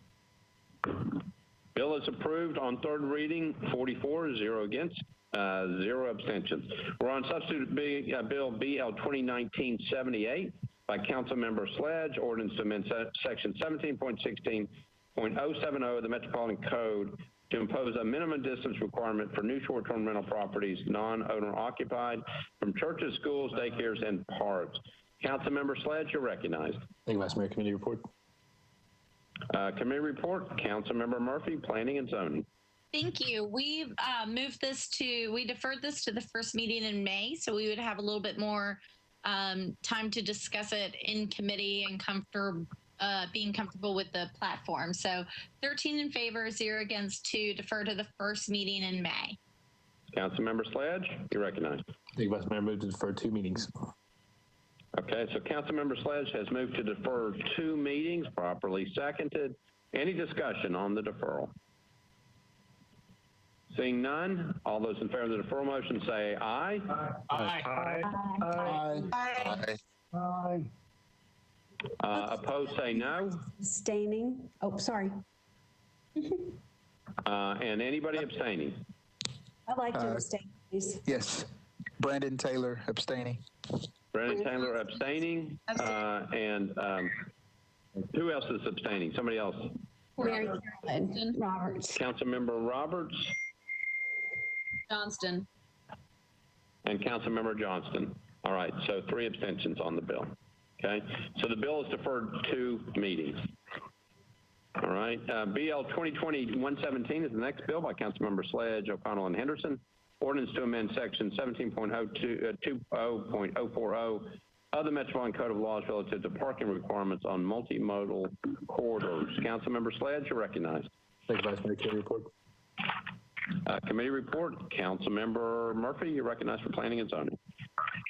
So this was another one that we deferred, 13 in favor, 0 against, to the May 1st meeting, just so we can have a little bit more discussion and we're comfortable with the platform.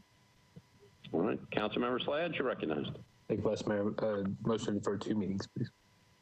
Okay, so Councilmember Sledge has moved to defer 2 meetings, properly seconded. Any discussion? Seeing none, we're on our motion to defer 2 meetings. All those in favor say aye. Aye. Aye. Aye. Aye. Aye. Opposed say no. Aye. Opposed say no. And any abstentions? The motion to approve to defer 2 meetings is approved 44, 0 against, 0 abstentions.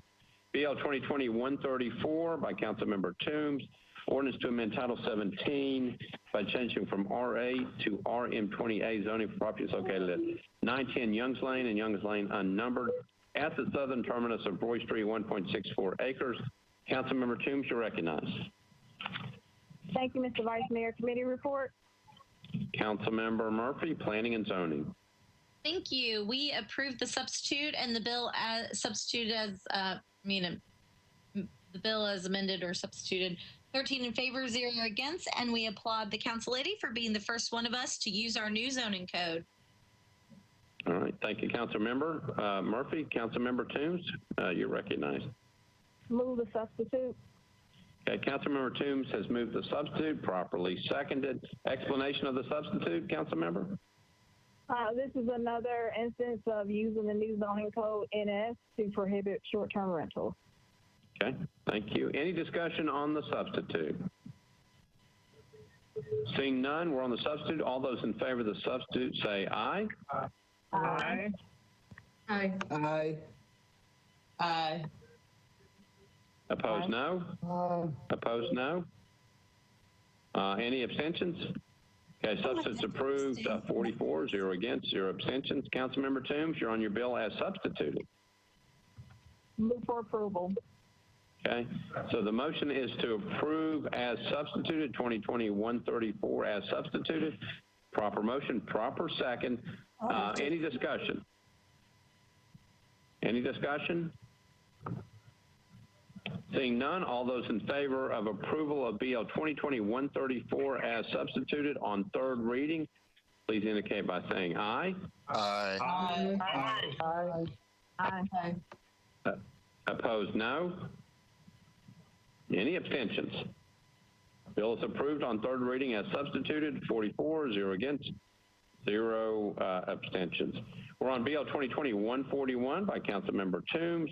Ordinance to amend Title 17 by changing from R8 to RM20A zoning for properties located at 1012 and 1014 West Trinity Lane, approximately 350 feet west of Old Buena Vista Pike, Old Buena Vista Road, 1.96 acres. Councilmember Toombs, you're recognized. Thank you, Mr. Vice Mayor. Committee report. Councilmember Murphy, Planning and Zoning. We approved the substitute and the bill as substituted, 13 in favor, 0 against. Councilmember Toombs, you're recognized. Move the substitute. Okay, Councilmember Toombs has moved the substitute, properly seconded. Back to you, Councilmember Toombs, for an explanation of the substitute. The substitute changes the zoning request to an SP to prohibit non-owner occupied short-term rentals. Okay, you've heard an explanation of the substitute. Any discussion about the substitute? There's a motion and a second in front of us. Seeing none, all those in favor of the substitute say aye. Aye. Aye. Okay, opposed, no. Any abstentions? Substitute passes 44, 0 against, 0 abstentions. Councilmember Toombs, you're recognized on your bill as substituted. Move for approval. Okay. So it's BL 2020-141 as substituted. Councilmember Toombs has moved for approval. Councilmember Mendez seconded it. Any discussion on the motion? This is on third reading. Seeing nobody in the queue, we're ready to vote. 2020-141 as substituted. All those in favor say aye. Aye. Aye. Aye. Aye. Aye. Opposed, no. Any abstentions? 2020-141 as substituted is approved 44, 0 against, 0 abstentions. We're on BL 2020-149 as amended. Councilmember Toombs, Taylor, and others. An ordinance amending Title 11 of the Metropolitan Code of Laws to require a landlord to provide notice prior to an increase in rent. Councilmember Toombs, you're recognized. Thank you, Mr. Vice Mayor. I have had some folks reach out to me about this bill, and I've agreed to have a discussion, so I'd like to defer one meeting. Okay, so the motion is to defer one meeting, properly seconded. Any discussion on the deferral motion? Seeing none, all those in favor of the deferral motion indicate by saying aye. Aye. Aye. Aye. Aye. Opposed, no. Any abstentions? Motion to defer passes 44, 0 against, 0 abstentions. Defer one meeting. Okay. And we're now on BL 2020-179 by Councilmember Hager. This is an ordinance to amend Title 17 by changing from RS 7.5 to SP zoning for properties located at 101 and 103 Hamlin Avenue, 109 Park Circle, and Park Circle unnumbered at the eastern corner of Park Circle and Hamlin Avenue, 1.42 acres to permit 16 multifamily residential units. Councilmember Hager, you're recognized. Thank you, Mr. President. Committee report. Councilmember Murphy, Planning and Zoning. Thank you. At the request of the sponsor, we voted to defer indefinitely, 13 in favor, 0 against. Okay, Councilmember Hager, you're recognized. Move to defer indefinitely, please. Okay, I got a motion to defer indefinitely, properly seconded. Any discussion? Checking. Seeing none, all those in favor of the deferral motion indicate by saying aye. Aye. Aye. Aye. Opposed, no. Any abstentions? The bill is deferred indefinitely by a vote of 44, 0 against, 0 abstentions. So before we adjourn, thank you all. I think this went pretty well for a difficult assignment. I want to thank a big thank you to Metro ITS and the General Services and to the council staff and to the clerk's office. It took a lot of people to put this virtual first meeting together. So there are people that have been working outside to make sure all this stuff happened. They've been working for a while. Thank you, Slade, Hurd, thank you for all your work. Pretty impressive group. Mr. Nolan, thank you for being here. Councilor Mendez, you're recognized. Thanks, Mr. Vice Mayor. Just a point of personal privilege. As we wrap up the business of this evening, all our thoughts are going to go back to the unfolding human tragedy, including a lot of us have seen the news while we met. John Prine has passed away. Surely a tragedy for Nashville. But I think it's also on a lot of our minds that in addition to that, we've been seeing the news in the last few days, both from Dr. James Hildreth from Meharry and Dr. Anthony Fauci at the White House, that this disease and epidemic is going to disproportionately impact African American citizens in our country. And whether you're Mr. Prime or any citizen, hopefully, may we all have the victims and their families on our minds as we turn back to dealing with this tragedy. And I hope everybody can continue to stay safe. Thank you, Councilmember Mendez. Very good points. Our thoughts are with the Primes. That's this thing knows no boundaries, and it's called it the great equalizer. It doesn't care who it impacts. We all have a responsibility. We're all Nashvillians. We have a responsibility to deal with this properly and to do the best we can to get over this hump and get on the other side of this. Everybody has a responsibility. I will entertain a motion to adjourn. Motion is to adjourn, properly seconded. All those in favor of the motion to adjourn, say aye. Aye. Aye. Any negative votes, say no. Any abstentions? We stand adjourned. Thank you. And so the council has concluded about a 3.5-hour historic meeting tonight, the first time the council has ever met electronically by conference call. It went pretty well. There were some problems occasionally from time from hearing and things like that. And but considering that most of the people were not in the room when this meeting was going on, heard it online, it worked pretty well. Among the things that happened tonight, one interesting thing that happened fairly early in the evening, a resolution honoring the media's response in the wake of the tornado that hit Nashville on March 3rd, 2020, was actually defeated by the council. The vote was 15 for it, 18 against it, and 4 abstentions. I think most council members felt uncomfortable getting into deciding which parts of the media they wanted to praise and which ones they didn't. So again, the bill came up tonight and was defeated, a resolution honoring the media's response in the wake of the tornado here. Another bill that came up tonight that also got the council a little bit out of sorts was to decide about a bill that was actually put up to be a housekeeping resolution to change put back into the code some things that were taken out when the council recently passed a new bill related to zoning noise. The bill was deferred 21-16-3. There had been a feeling that councilors want to look at it a little bit closer, particularly in terms of noise around football games and concerts, and so at first it was an effort by the sponsor to move it forward, but council decided in its wisdom it would be better to take it off and defer it for one meeting.